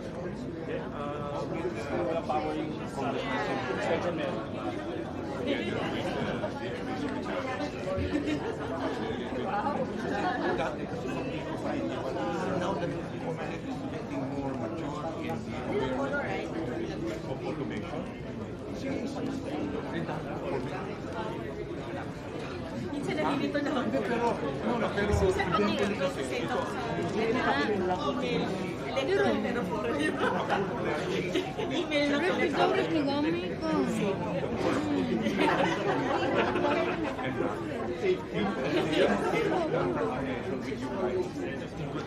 Ganun na nangyayari for government. So we're hoping when that happens, because you are well equipped already. Isa pa ko, sinabi ko sana. I think that I will. Therefore, so I say, anyway, everybody is going into digital transformation. President?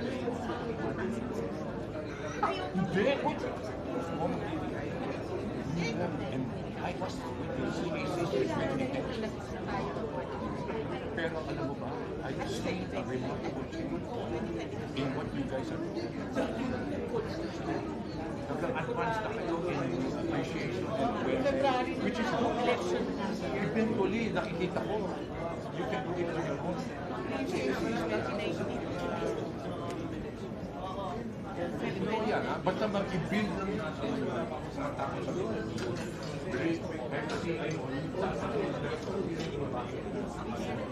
The genie,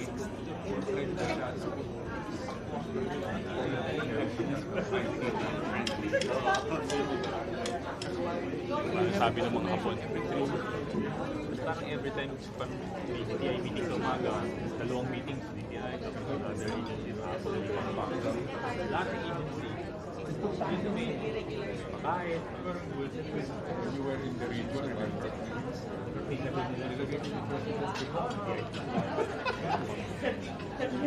Senator Bongo, sabi ko nga, champion ang May we request everyone to please settle down as we will start the next presentation in 2 minutes.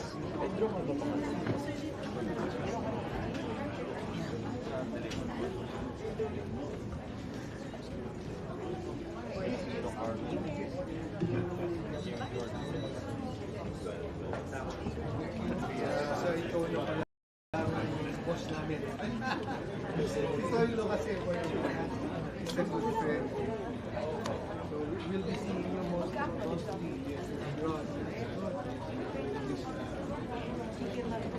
I should get your number.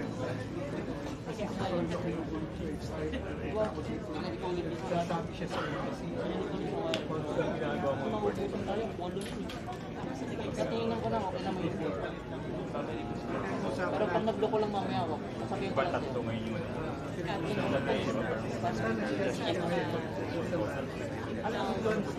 Awa ko yung subtitle. Pero under ka ng hindi. Magulo kasi yung province. Under on the as a savior yung parang savior. Parang assistant to the president. Pero external work. Hindi ako working for so how ko yung Jesuits. Good morning again, everyone. So for the next presenter, we have Dermalog.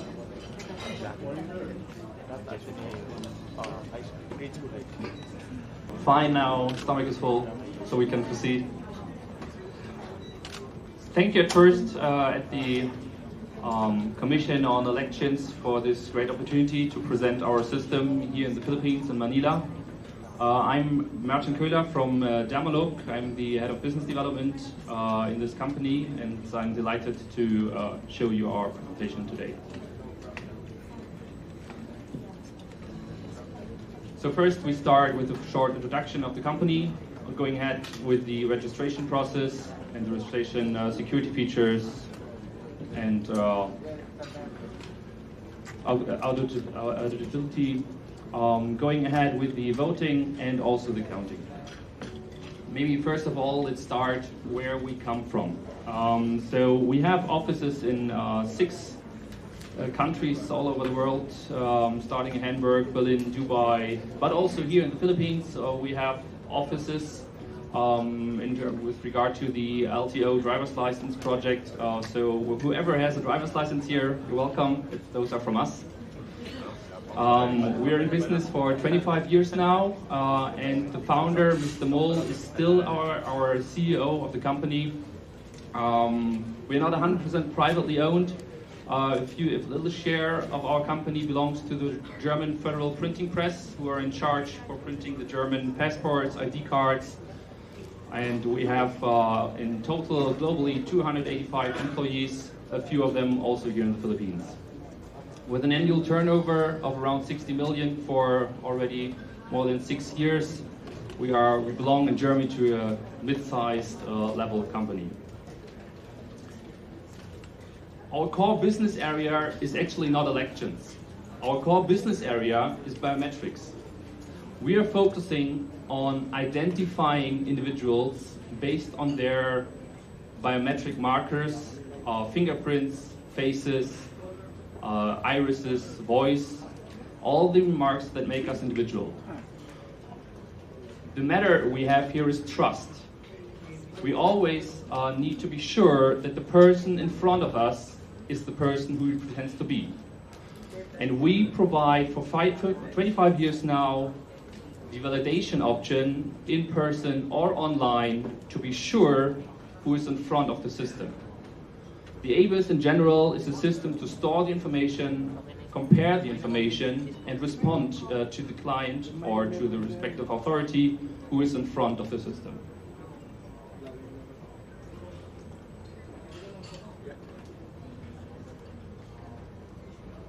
All this does only work, as mentioned, in a matter of trust. So do I know for sure who is in front of the other end? It can be a picture, it can be a fake fingerprint, so everything we provide comes with certain spoof detection, liveness features to identify that there is no picture in front of the camera, there's no fake fingerprints in front of the camera or fake irises in front of the camera. All these kind of identification methods are certified and evaluated by global recognized NIST evaluations in terms of speed, accuracy, and false positive, false negative rates.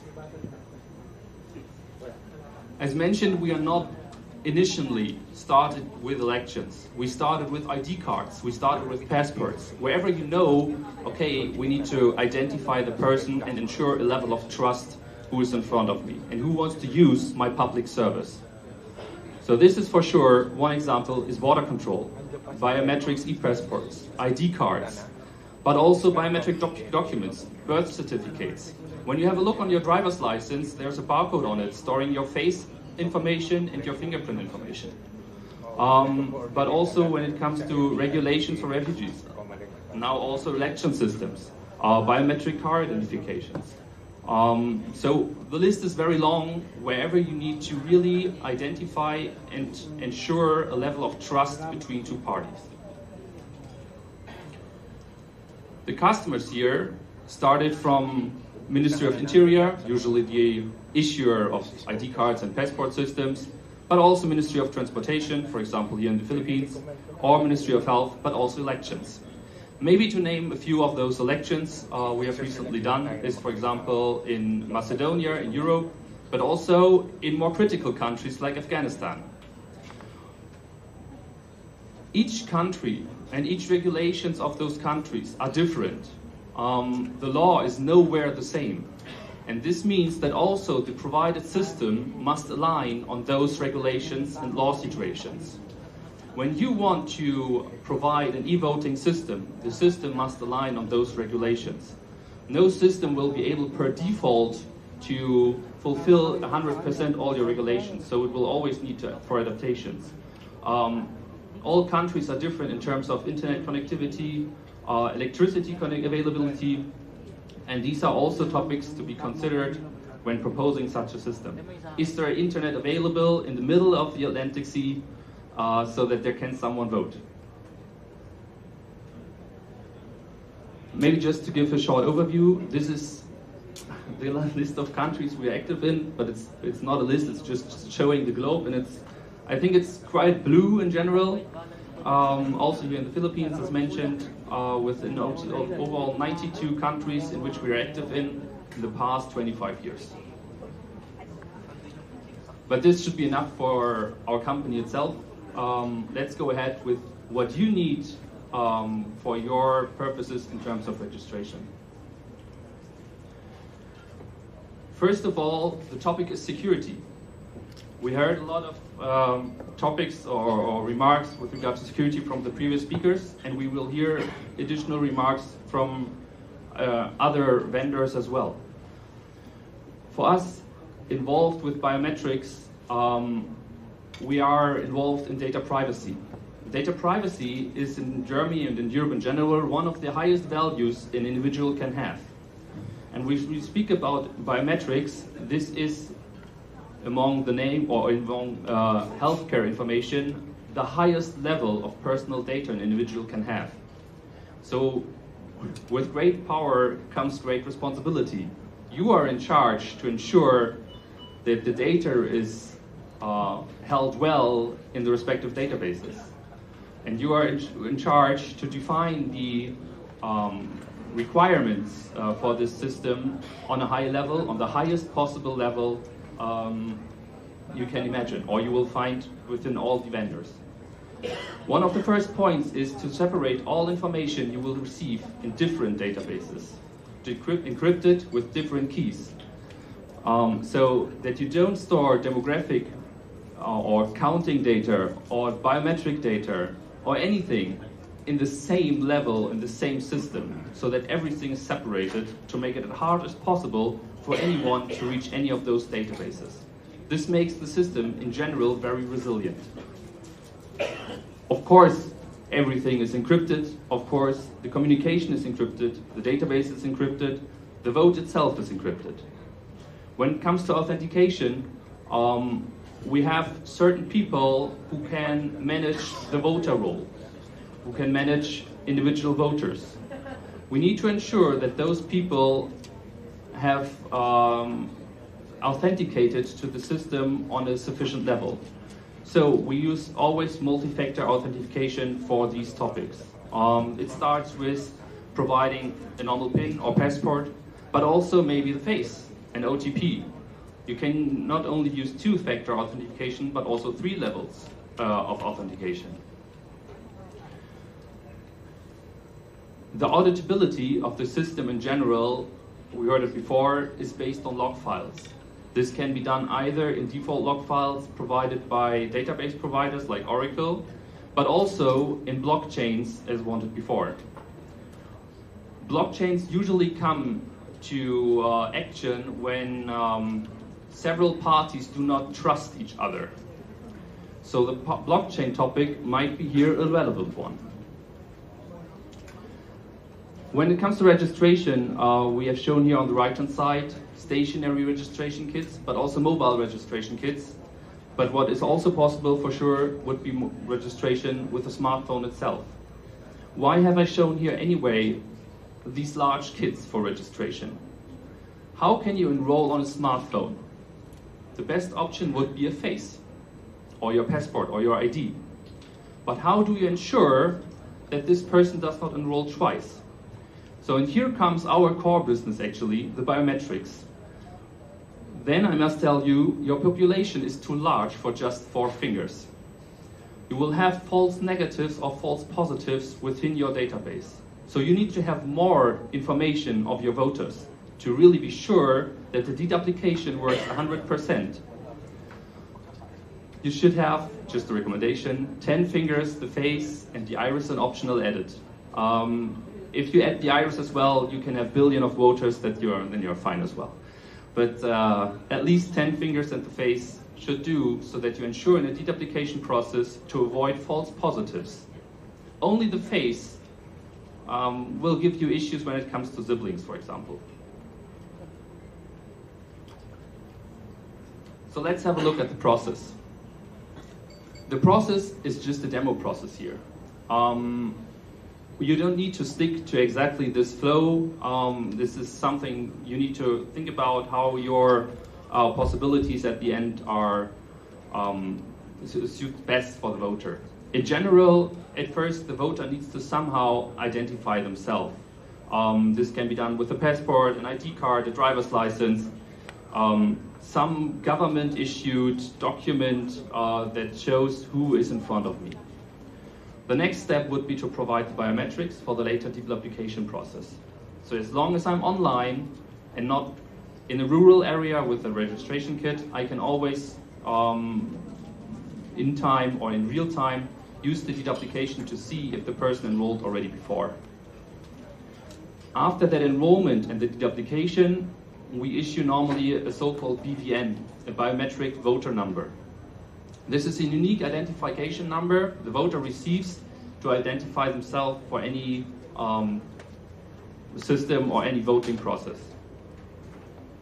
The offline process shown below is just in case we are in rural areas.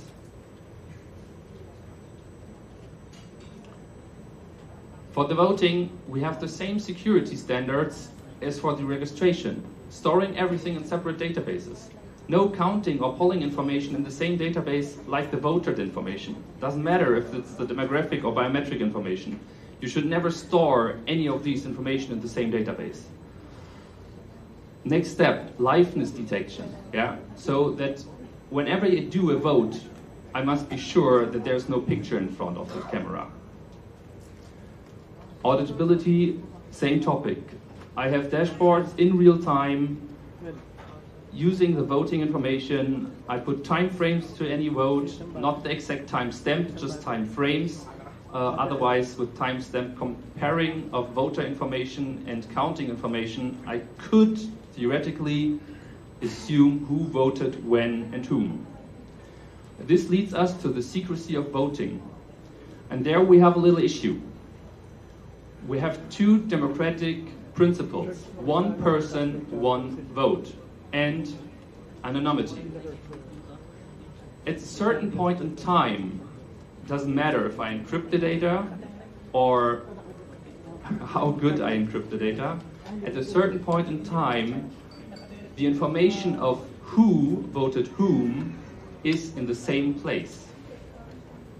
And this is a topic we will always have when we come to IT systems. So what we do is we do certain levels of encryption to ensure that we pack the vote itself separately from the voter. At the end, when we have counted everything, we must delete this reference. There should be no information anymore between the voter and the vote itself. We can issue a confirmation that a vote was processed, of course. This is done by several providers, and this should be done to assure the voter that his vote was casted. But at no chance there should be any available options to show a voter what he or she voted, because this means that there is still a link existing between the vote and the voter.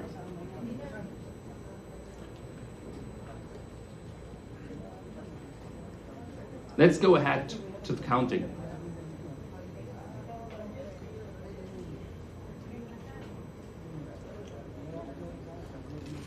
Of course, we stick here again to the encryption of communication, to encryption of the vote itself, encrypting the voter information when it comes to the vote from the smartphone or tablet or browser to the central server side, providing the information of who voted whom. First thing that we provide here and we want to ensure is that the system is locked from the day onwards after the installation. So no one has any rights to modify or edit anything within the database, not even administrators. There should not be any option to intervene in the vote at all, by no one. This way we ensure that there are no administrative rights for hackers or anyone else, even not for the government itself. So this is just to increase the transparency between you and the voters. That should be one of your highest targets.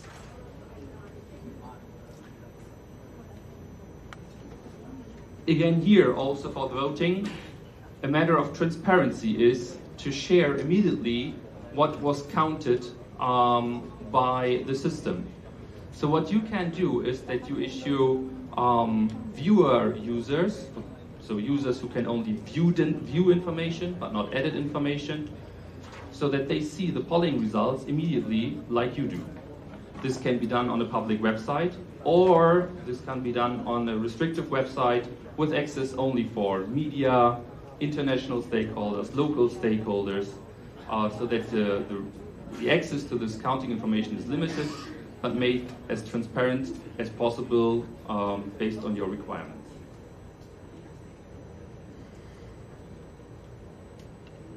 As mentioned before, or let's go to the next slide then, because here we show again the voting and counting process. How we start the voting and the counting in the app or the website.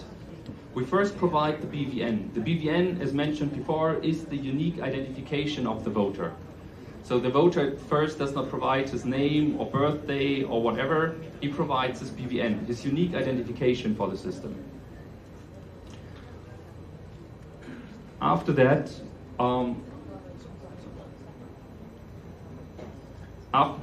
the first thing is that the BVN is checked against the voter roll.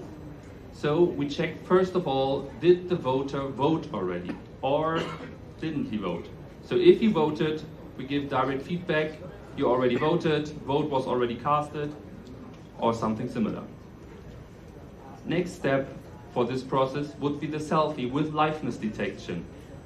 So is the person really the person who he or she pretends to be in front of the smartphone?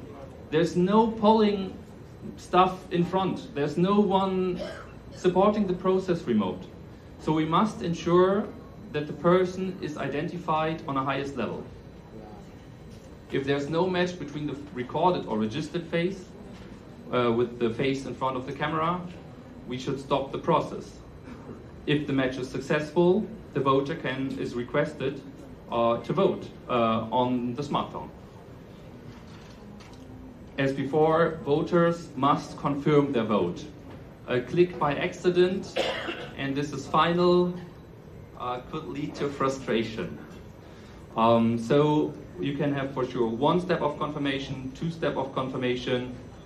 This is totally up to your decision and your legal registrations. After the encrypted information of the voting information is sent to the server, we need to count what was voted directly and send this to the respective counting server. And also to the voter poll, we need to inform that this respective voter has voted.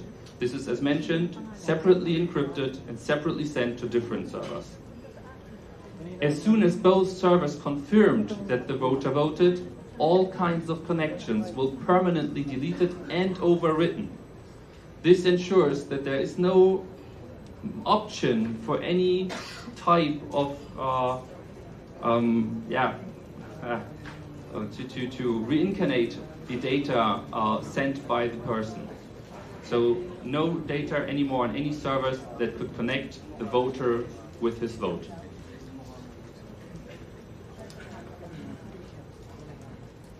I have now two demos with me. One is on the smartphone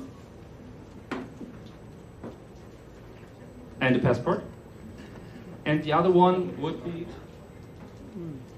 on a handheld with fingerprint. As understood, you want the voters to be as flexible as possible, so these kind of devices are not an option.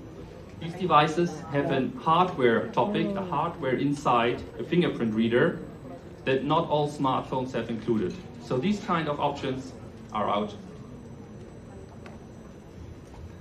The only option we have here is the smartphone and the default hardware coming with the smartphone. Not all smartphones, like this one, have a fingerprint reader inside, so we can only rely on the camera.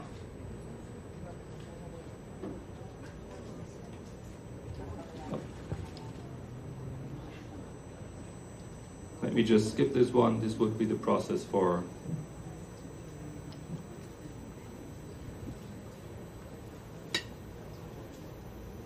the demo with the passport.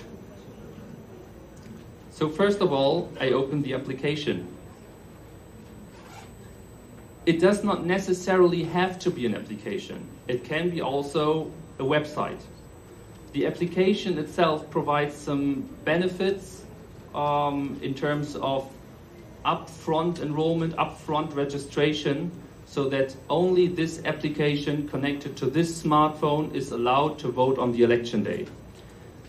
Then the question occurs, what happens if I lose my smartphone 2 days before election? So again, this is a topic not in our hands. This is up for you to discuss, to decide, do you want to have an application on the smartphone that is linked to the voter, that only this dedicated voter can vote with this dedicated device? Or do you want to have the voter be able to vote online so that every voter can also in theory vote over the same device? So by starting this process, I'm requested to provide my passport. Passports usually have a so-called machine-readable zone at the bottom. This is also available on several ID cards or driver's licenses. So it's just about having a first identification method of the person. So I'm reading now out the MRZ. The next thing requested is to read out the chip in the passport. So most of the modern passports or ID cards have also an electronic chip inside, which also stores information like the name, a certain certificate issued by the government to identify the individual person. So by putting now the passport under the smartphone, it starts reading out the requested information. So it's starting to contact it's starting to connect to the chip inside the smartphone, reading out the personal information, reading out the picture, reading out the face, and creating a so-called face template. The face template is a subset of the face which is used for biometric matching. Next step is then to take a selfie. As you know, you have a picture on the passport, for example, or on the identification document, and the picture is also stored on the chip. We just extracted the picture from the chip, so now we can compare the picture on the chip with a live image to identify that the person holding the passport in its hand is really the person owning the passport. So now this comes with liveness detection, so I can move, either do liveness detection with certain movements, left, right, or I can just do this with recording of half a second to take micro mimics of the face, and this way also ensure that the person is a living person in front and not just a picture in front of the camera.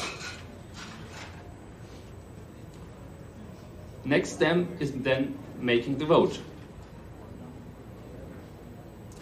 This is now up to you. For sure, this can be anything. This can be a party, a list of president.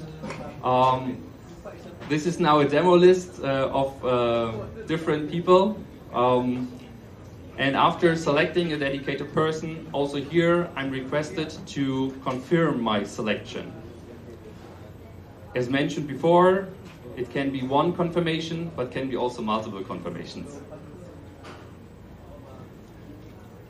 After sending out the vote information and the vote was counted correctly by, first of all, the counting server, and secondly, the voter roll server, as soon as both confirmed that the vote was counted, the voter will receive the confirmation. Now sending a certificate or a confirmation based on the voter roll that the person has voted is an optional add-on. As soon as trying to use the system again, you for sure will receive either like this, a more negative response, but you can also make it a more positive one, like, thank you, you already voted, we have counted your vote already, please do not try again.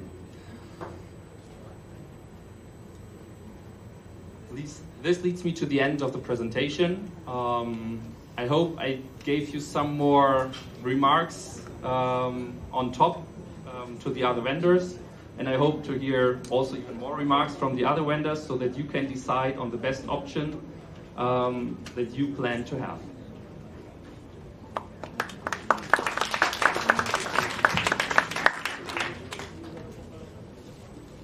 Now I feel so short.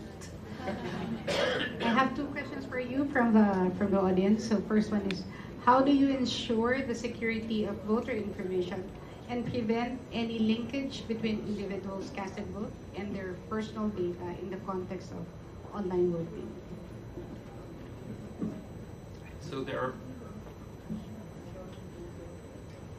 So we do several levels of encryption, and we always encrypt with different keys the different information, and we send them to different servers. So we try our best to ensure that there is no link, but at a certain point in time, there is always a link when I have it on the smartphone and I send out the information. At a certain point in time, the information are simply together on the phone and they are sent out together. I can do my best to encrypt them, I can do my best to do all in between, but the only and best way is to delete all temporary stored links that occur in this process. Thank you for that. Here's another one.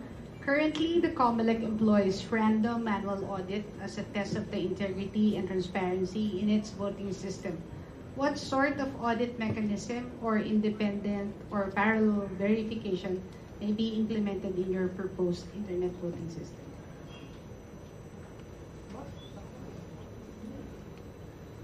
As mentioned, here it's a matter of trust what we do here, so that the voting or that the commission can be sure that the voters do not try to fraud the election. But on the other hand, for sure, it's understandable that the voter wants to be sure that there's no fraud on government side.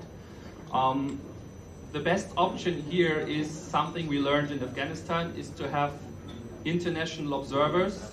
So we had around 10 international observer groups in Afghanistan, starting from UN to IFIS, who all inspected the system and were informed how it works, and they all tried it out and were all confirming and verifying the functions.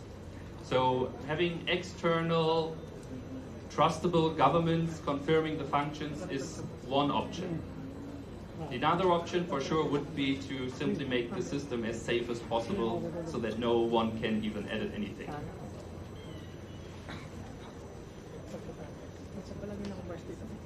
Do we have any more questions from the floor? Because if not, I will read a previous question that was intended for all providers. So here's one of them. What are the minimum requirements for hardware and network connectivity for a voter to use your system? This is because not all would have the latest smartphone. Is there like a minimum hardware and network connectivity requirement?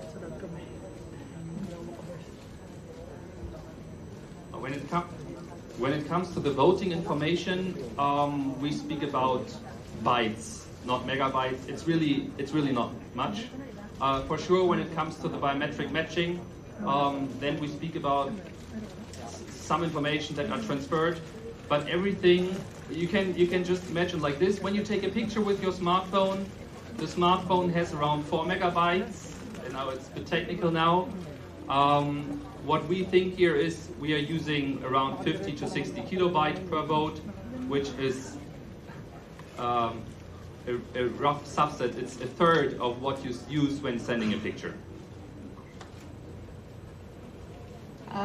This is somewhat related to that question also. What reasonable accommodation does your proposal have for implementing voting for vulnerable sector voters? I think this is related to, most particularly to persons with disability, like visually impaired or hearing impaired.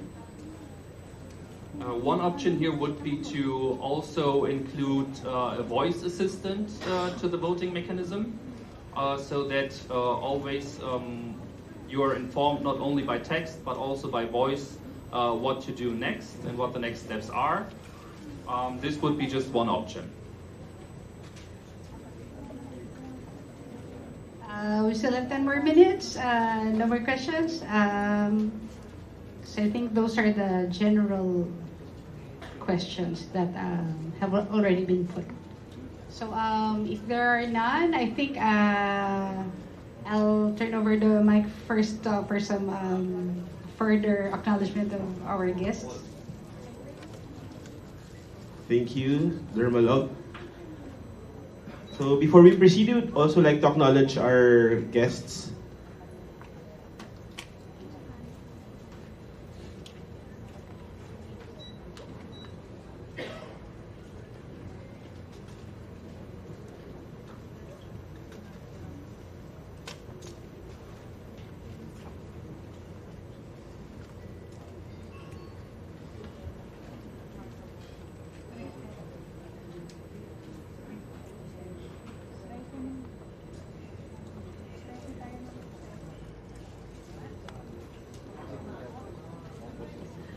Okay, so I think we have already acknowledged the other guests. So special mention to our guests from the Technical Evaluation Committee.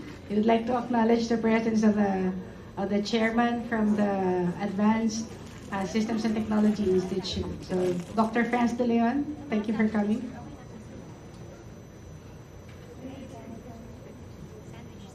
So now we will proceed to our next presenter from Indra.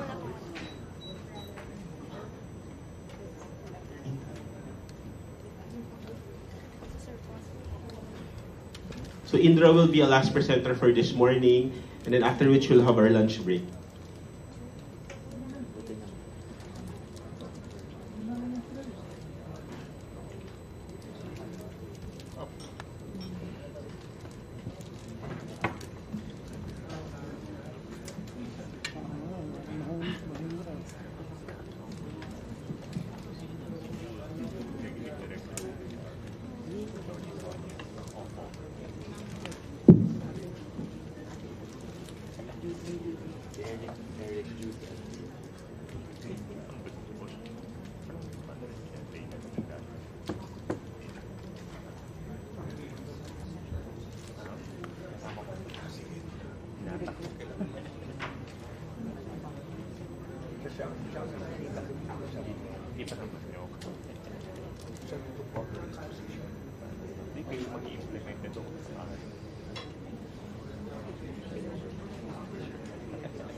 Okay,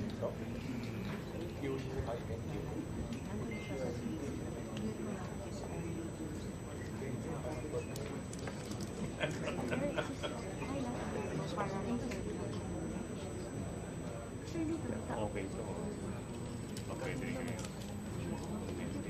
kilala ka niya.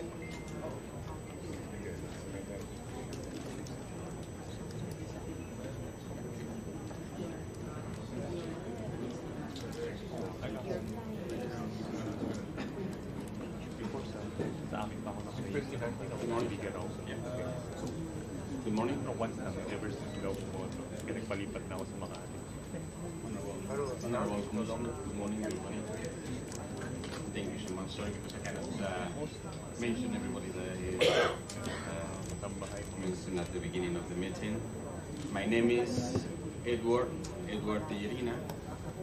We are I'm from Spain, and we are representing here an Spanish company, a European company called Indra.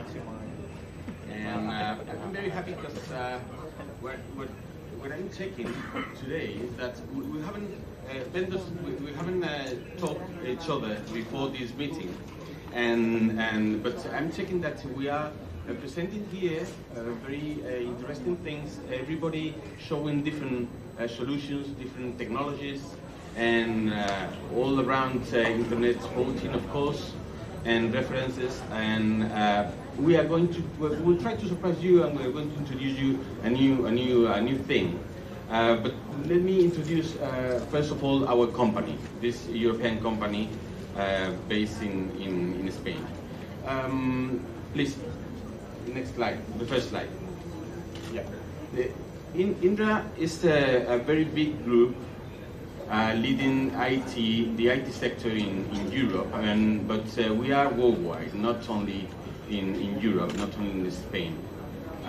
We are more than 56,000 employees, so we are not a small company, but we are running projects in more than 140 countries at the same time.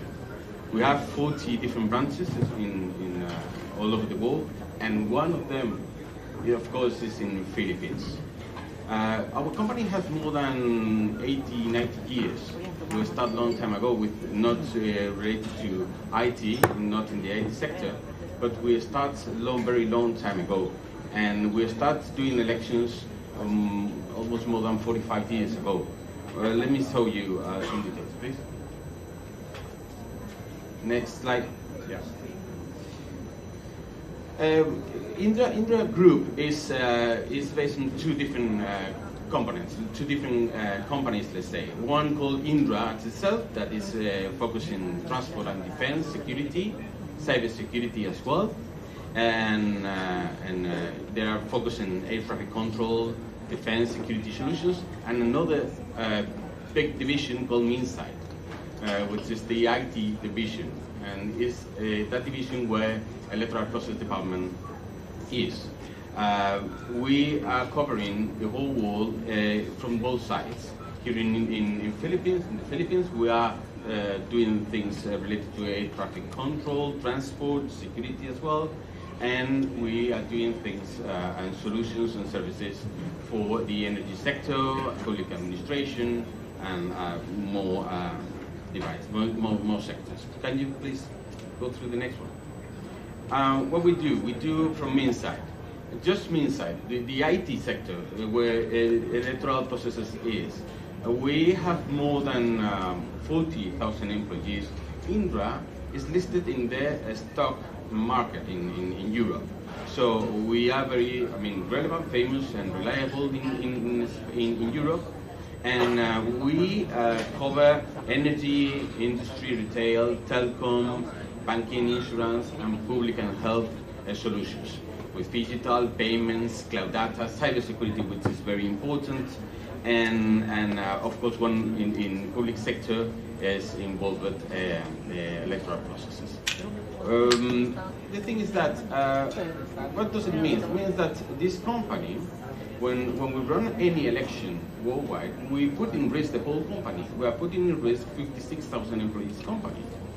And our reputation is not only about elections, it's about everything that we do in this, in any sector that we cover worldwide. So we have to take care, and we put any capacity in our company to succeed in any electoral process. Please, and you go to the next one. In the Philippines, we are here since 27 years ago. We are not new in this country, and we have done more than 200 projects yearly. We have more than 1,500 employees, and you can see some sectors and clients that we have in the Philippines. We have business consulting capabilities, vertical solutions, digital technologies, BPO, cybersecurity as well. We have a very relevant project in the Philippines regarding cybersecurity, and partners like Moody's, SAPS, Microsoft, of course, belongs to Chile. Next one, please. About elections, what we do about elections worldwide, not only in Europe. We provide census processes and census registration solutions. We support elections, or we cover the whole electoral life cycle. We'll see later. We do something that is very demanded in our days called electoral intelligence and studies. And of course, we support stakeholders meetings. We start doing electronic voting more than 15 years ago. We are not new in this. We will show you. Let me show you some references that we have. And those stakeholders meetings were our starting points, because electoral laws used to be very restricted about using internet voting time ago. Now countries used to adapt their electoral law in order to allow electronic voting, but private companies, private organizations allowed that time ago. That's because we starting 2000, we start doing internet voting. Please, next one. So we have more than 45 years experience in elections, just in elections. We have people in our department with more than 10 years experience doing any kind of electoral process, and we have run more than 455 electoral projects so far. 455. You can imagine that if you fail in the 456, you will never get the 457, because nobody will trust you anymore. So if we have reached this number, it's because we have succeeded in 244 before. So the thing is that it's very important, every single project, electoral project that we face. Please, next one. Some inside Indra references, just electoral references. We are not talking about overall references in Indra's group, because we can put yellow all over the world. Just about elections. Those in yellow are countries where Indra has done elections so far during the last 45 years. In some cases, we are talking about traditional elections. In some others, we are talking about modern online voting and very, advanced way of voting. We have done Norway, for example, which is the most, it's one of the main democratic references worldwide regarding his technology, their technology. Let's say in this sense, because one of our colleagues mentioned before, we test 2 times with them internet voting for Norway. I remember, and my colleague Gonzalo were part of that project team. We were testing a voting process all over 1 month through different channels, kiosks, both internet voting, online, and also on-site voting, taking the last votes cast in the very last moment. And we did twice for them. Finally, they refused that way of voting, and they have considered not to continue with internet voting anymore, because their constraints, low constraints, and electoral behaviors. But anyway, from Norway, for example, UK, of course, Europe, up to Iraq, For example, we did the first democratic election in Iraq in 2013, and well, Afghanistan, Nepal, and of course South America. Because in South America we are very, as a Spanish company, we are very familiar with them due to culture, language, and so on. Please, next slide. Here, let me represent here how stressful is our life in Indra's, because I was laughing in Indra's electoral department. Just in this period, 2021 and 2022, we run all of those international electoral process at the same time. You can see that in some months like June 21 or June 22, we did Spain, Mexico, Colombia, two different elections in Spain, European and local elections in Spain in different moments, different weekends, Colombia and Mexico at the same time. For example, at that time, Mexico were an online voting for more than 12 million overseas, Mexican overseas, based mainly in the States. But anyway, the two first Mexican experiences in internet voting were done and supported by this company. But you can see there some figures. You can see million voters involved in each project. So that means that we put any effort in our hands in order to succeed during those processes. Please, next slide. What we do and what we offer, we're not focusing only in internet voting. We started doing elections in 1970s, and at that time, internet were not in our lives. Nobody were wearing a mobile phone in his pocket, and at that time we were more focused in traditional voting. But we cover the whole electoral cycle. We do from about census. We provide registration kits, registration devices to enroll people. We send those ones, for example, to Iraq, thousands of them to Iraq. If you remember well, 25,000 registration kits during the war for registering voters. Currently, let me say that one of the main ID cards is the electoral card, the electoral voter card in Iraq. It's a biometric one, and people were registered through our registration device.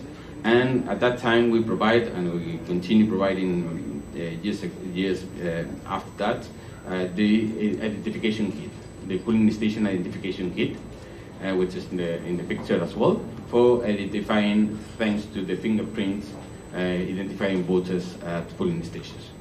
We support elections, like for example data transmission from polling stations, counting processes, tally. We support the tally center, the main tally center. Now we set up a tally center. We support electoral management bodies broadcasting their final results, preliminary and final results. We do electoral intelligence studies regarding turnout, regarding electoral behaviors, regarding information collected after the election about how the people react in the electoral process. And also we provide studies and fake news, covering all about fake news and reputation attacks to electoral management bodies. And we provide logistics and electoral materials, of course. We start with that, ballot boxes and the leveling, we have ballot papers, we print out ballot papers for countries, and we cover everything with cybersecurity. Cybersecurity is almost is a key piece in our days for ensuring that information and data is not manipulated and is not changed all over the process. Next one, please. some references. Online voting. We are talking about online voting references only. Those are some of them. We started in 2012, doing 2011, doing Spanish armed forces in online voting, and one of them, our main references, is for the National Electoral Commission in Mexico. We have done twice there, 2 times for 12, 13 million voters out from the country. And we have been awarded, we will see later, last week we've been awarded by the National Commission of Salvador for doing, again, internet voting. It's gonna be the first experience, Salvador's first experience for about internet voting, and we are going to support them in that thing. So next one, please.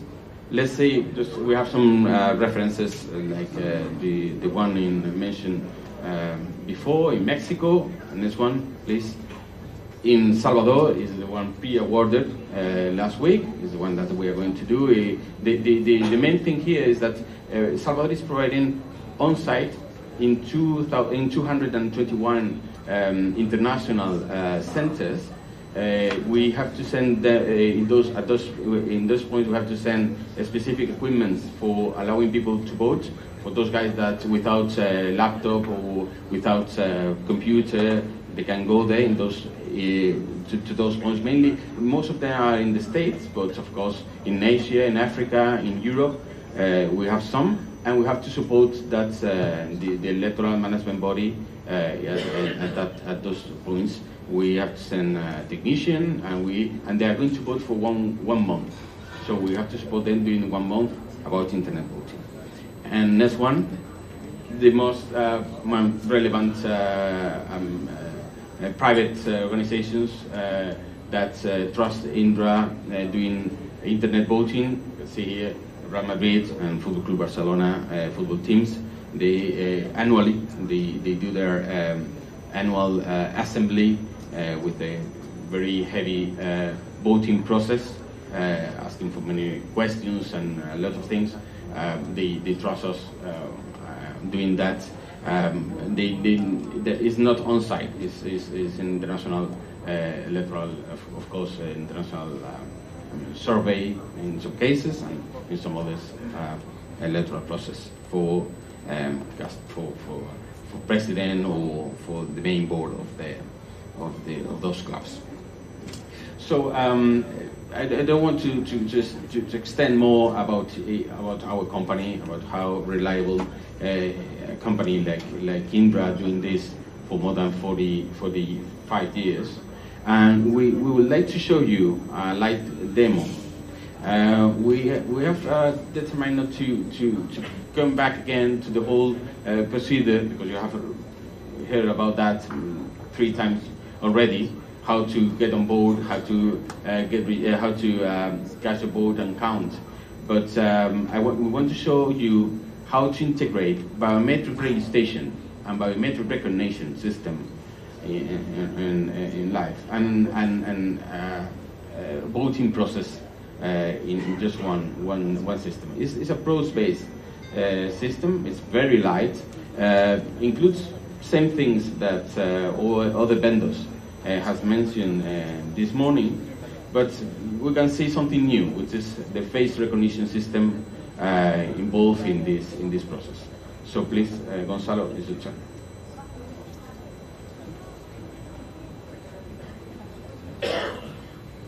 Can you change this?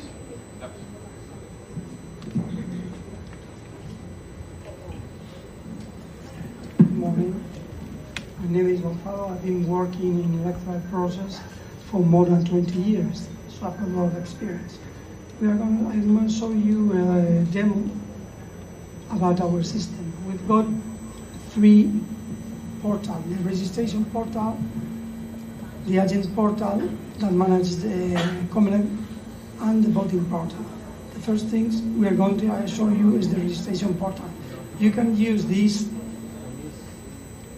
You can use this in a laptop, in a mobile phone, on any device. The only requirement is that you need a camera. You have to press here the registration access. The first thing they ask you is for your ID, your document.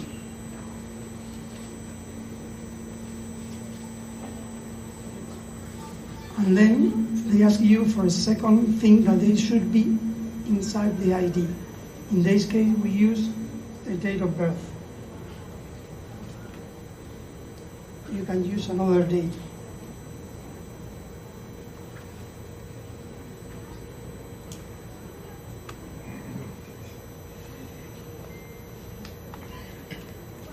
Once you get in, the first thing they ask you is for a phone number. In this case, I'm going to use the Spanish phone number, and I will receive the code message to get in.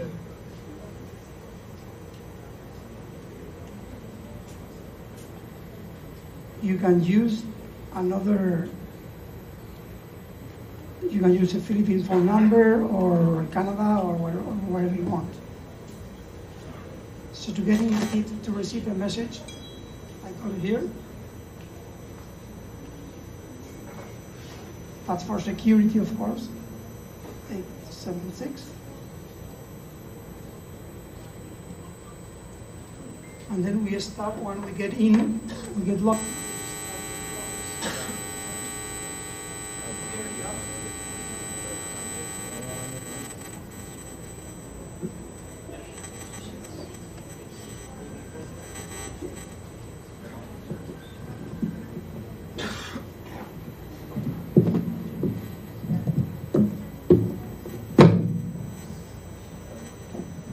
You have to choose here your ID, document, passport.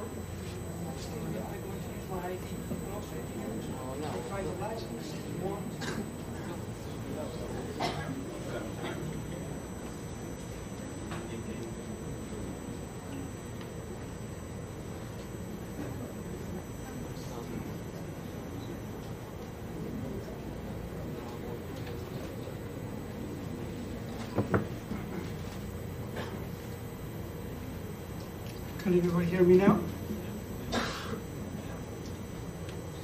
Okay, 1 second, I'm going to put it in English.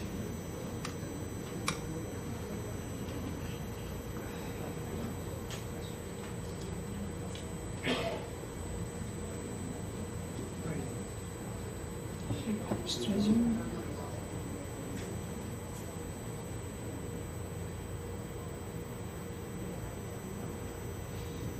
I'll put it in English.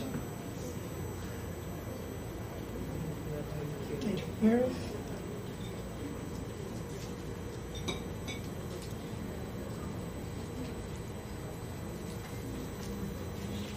See the code from your mobile.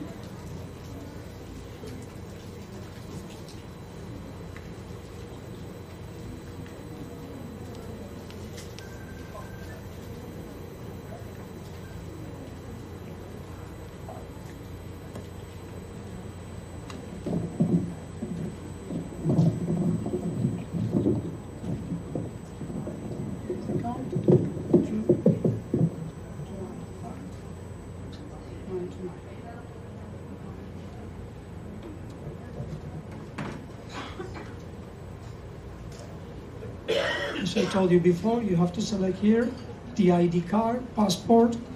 You can put the driver license or what you want.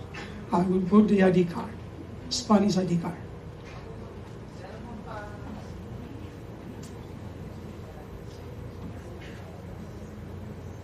Now the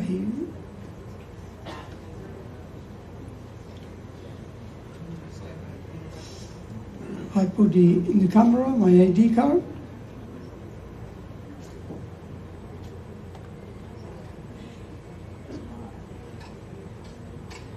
And here is the ID card. If the quality is not good, you can repeat, or if it's good, you can continue. Let's continue. And now you have to the back part.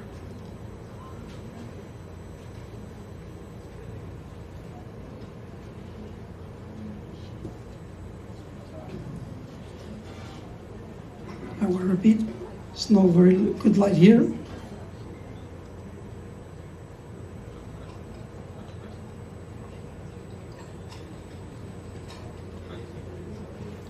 continue. And then the last step for registration is my face. We are going to do a biometric face.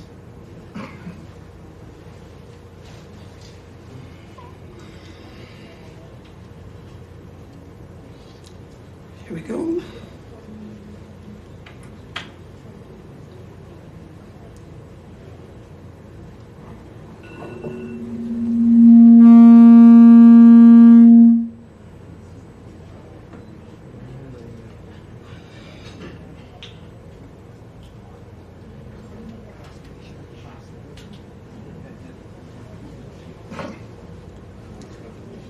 Now this is on my face, on my biometric data.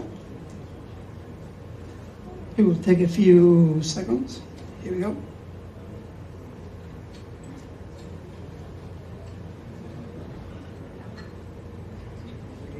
Okay. The face. My person, there's no light here. So we need light.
See if it works better now.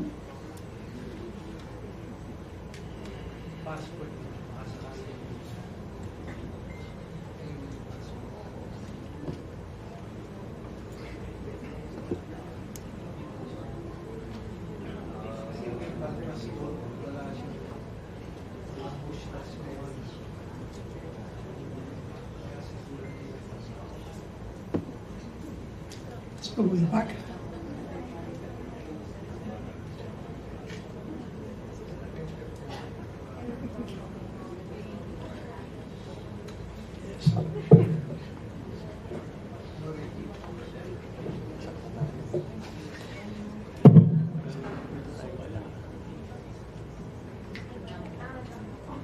Passport lang ganyan, diba? Passport o overseas passport.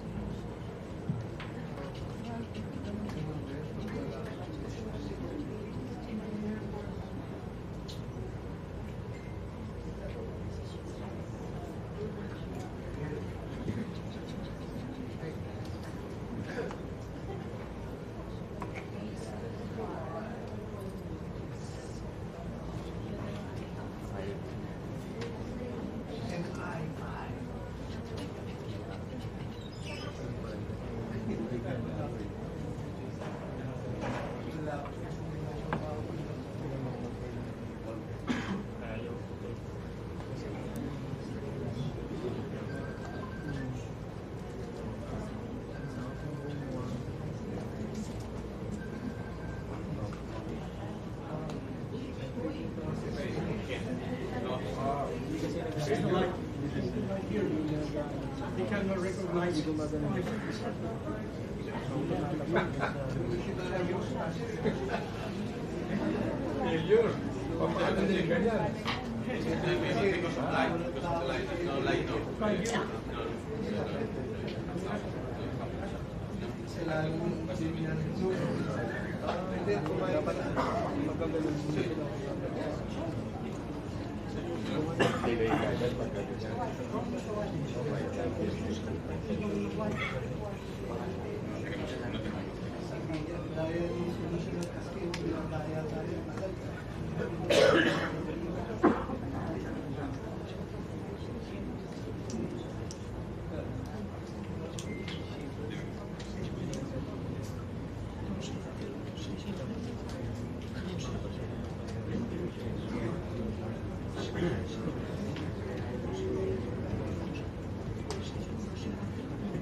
Ako wala. National ID. Ako, nag-anniversary ng ano, wala pa. Sige, national ID. Kaka-receive ko. Hindi ba kasabi nga ng problema sa national ID is that it might not be treated as a valid government signature. So walang signature sa harap. So overstated.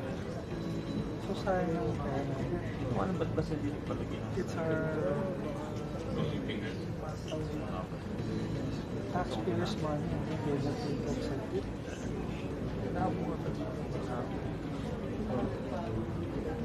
you have one wallet just for your policy. Which I'm not sure if it's a good idea. Pag nawala ito.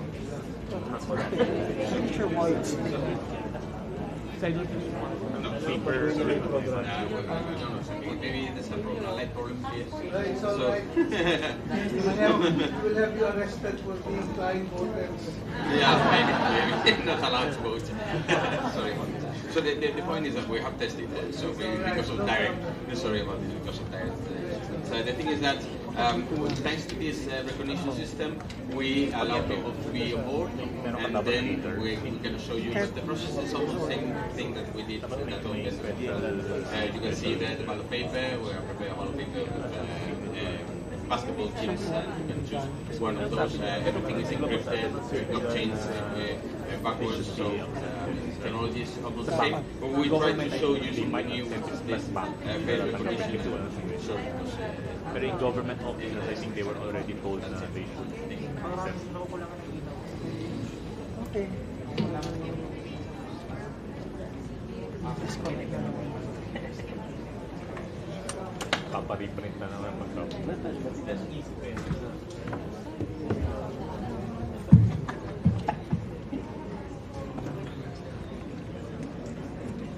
So I think there's one question here. Can your system detect if the ID being presented during registration is fake? Yeah. This kind of documents has security measures. Has things. I mean, in some cases, it has information encrypted in any QR code bar, things like that. So of course we can detect and we can read and does encrypt this kind of information with those documents. So if it's fake, if information doesn't match with the QR code encrypted, the system will not allow you to continue. Thank you. In the event that the voter experiences a disruption in internet connectivity, I think while voting is ongoing, what provisions are in place to handle and safeguard their votes? And how would such interruptions affect the handling and counting of votes? Like, the person is in the process of voting and the connection was... Yeah. The voting process never finishes until the voter gets the kit received. And the reference that you show in other vendors' demonstration. So when you get it, you can check in the system if your vote has been cast properly or not. If you have any doubt, you can come back to the system and you can instead again you can type your key reference, and the system will tell you if it's already cast or not. So if the connection fails during the process, you can restart it again because you haven't cast your vote, or if you have any doubt, you can check afterwards. Thank you again. Is there a minimum hardware requirement or connection requirement for the system to work? No, not at all. It's a browser-based solution. It's very light and can be used with any tablet, mobile phone. So shall be very easy to be used because we cannot suppose voters with new brand new devices voting. So of course there's no any hardware restrictions. Okay. Only about light.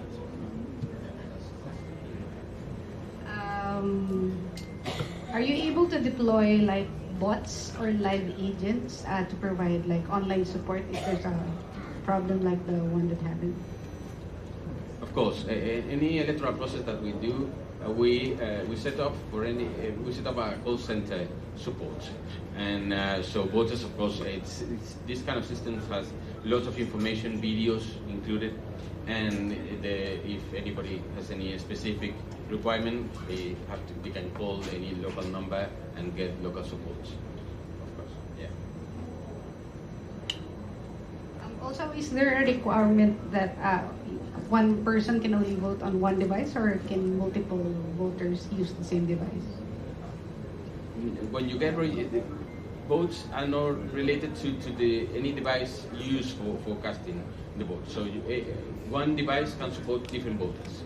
The point is that when you get registered, when you get on board, you get an ID reference, and when you cast a vote, this guy cannot vote again, and the system will check biometric references and data, and he will not be able for get on board again or cast the vote again. But another voter can use the same device and get on board. Yes. So one device can be used for several voters.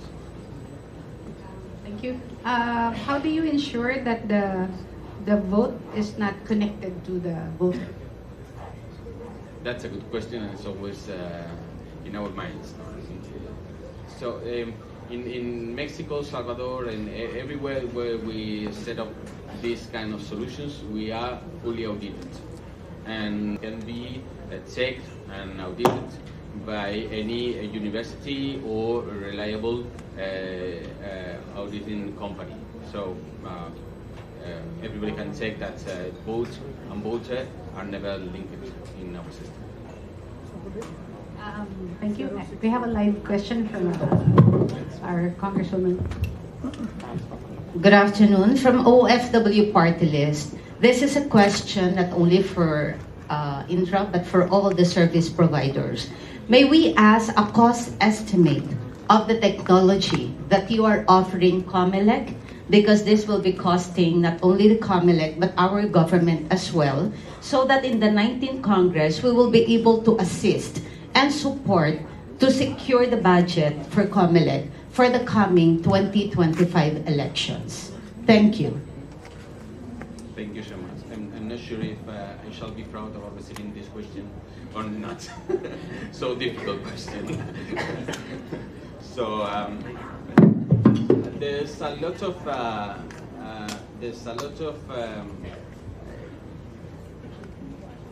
details that would determine the final budget for this. These kind of solutions are very light and very flexible, fully adaptable. The main thing here used to be how many voters shall be connected or could be connected at the same time. We have to ensure that, for example, imagine that we have 12 million voters abroad. Can we consider all of them trying to be connected at the same time with our system? If not, if we consider that, we have to invest in that amount, of that size of our system. If not, we have to determine how much can we consider how much that will determine the cost of this solution. Okay. If I may, last 2022 elections, we had at least 1.8 million registered voters, and it is only about 477,000 that was able to vote. And that's the very reason why we're having this e-voting.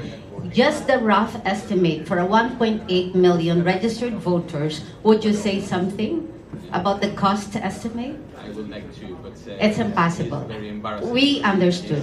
It's okay. It's fine. I would just like to ask an unsolicited advice.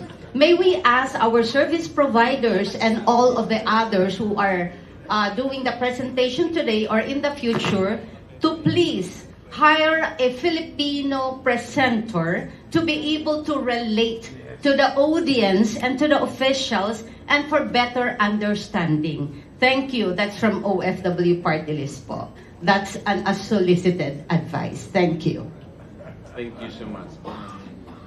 I'm very sorry not to. It's okay, sir. This embarrassing question. Thank you.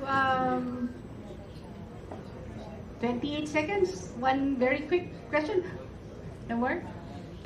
Okay. I think the stomachs are requesting for a break.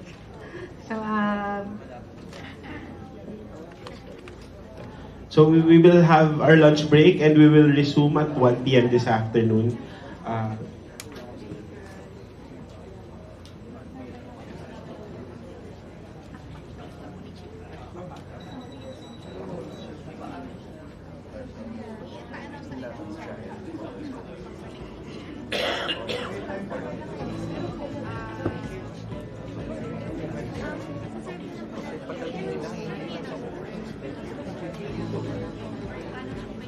Hindi na tayo gagalaw.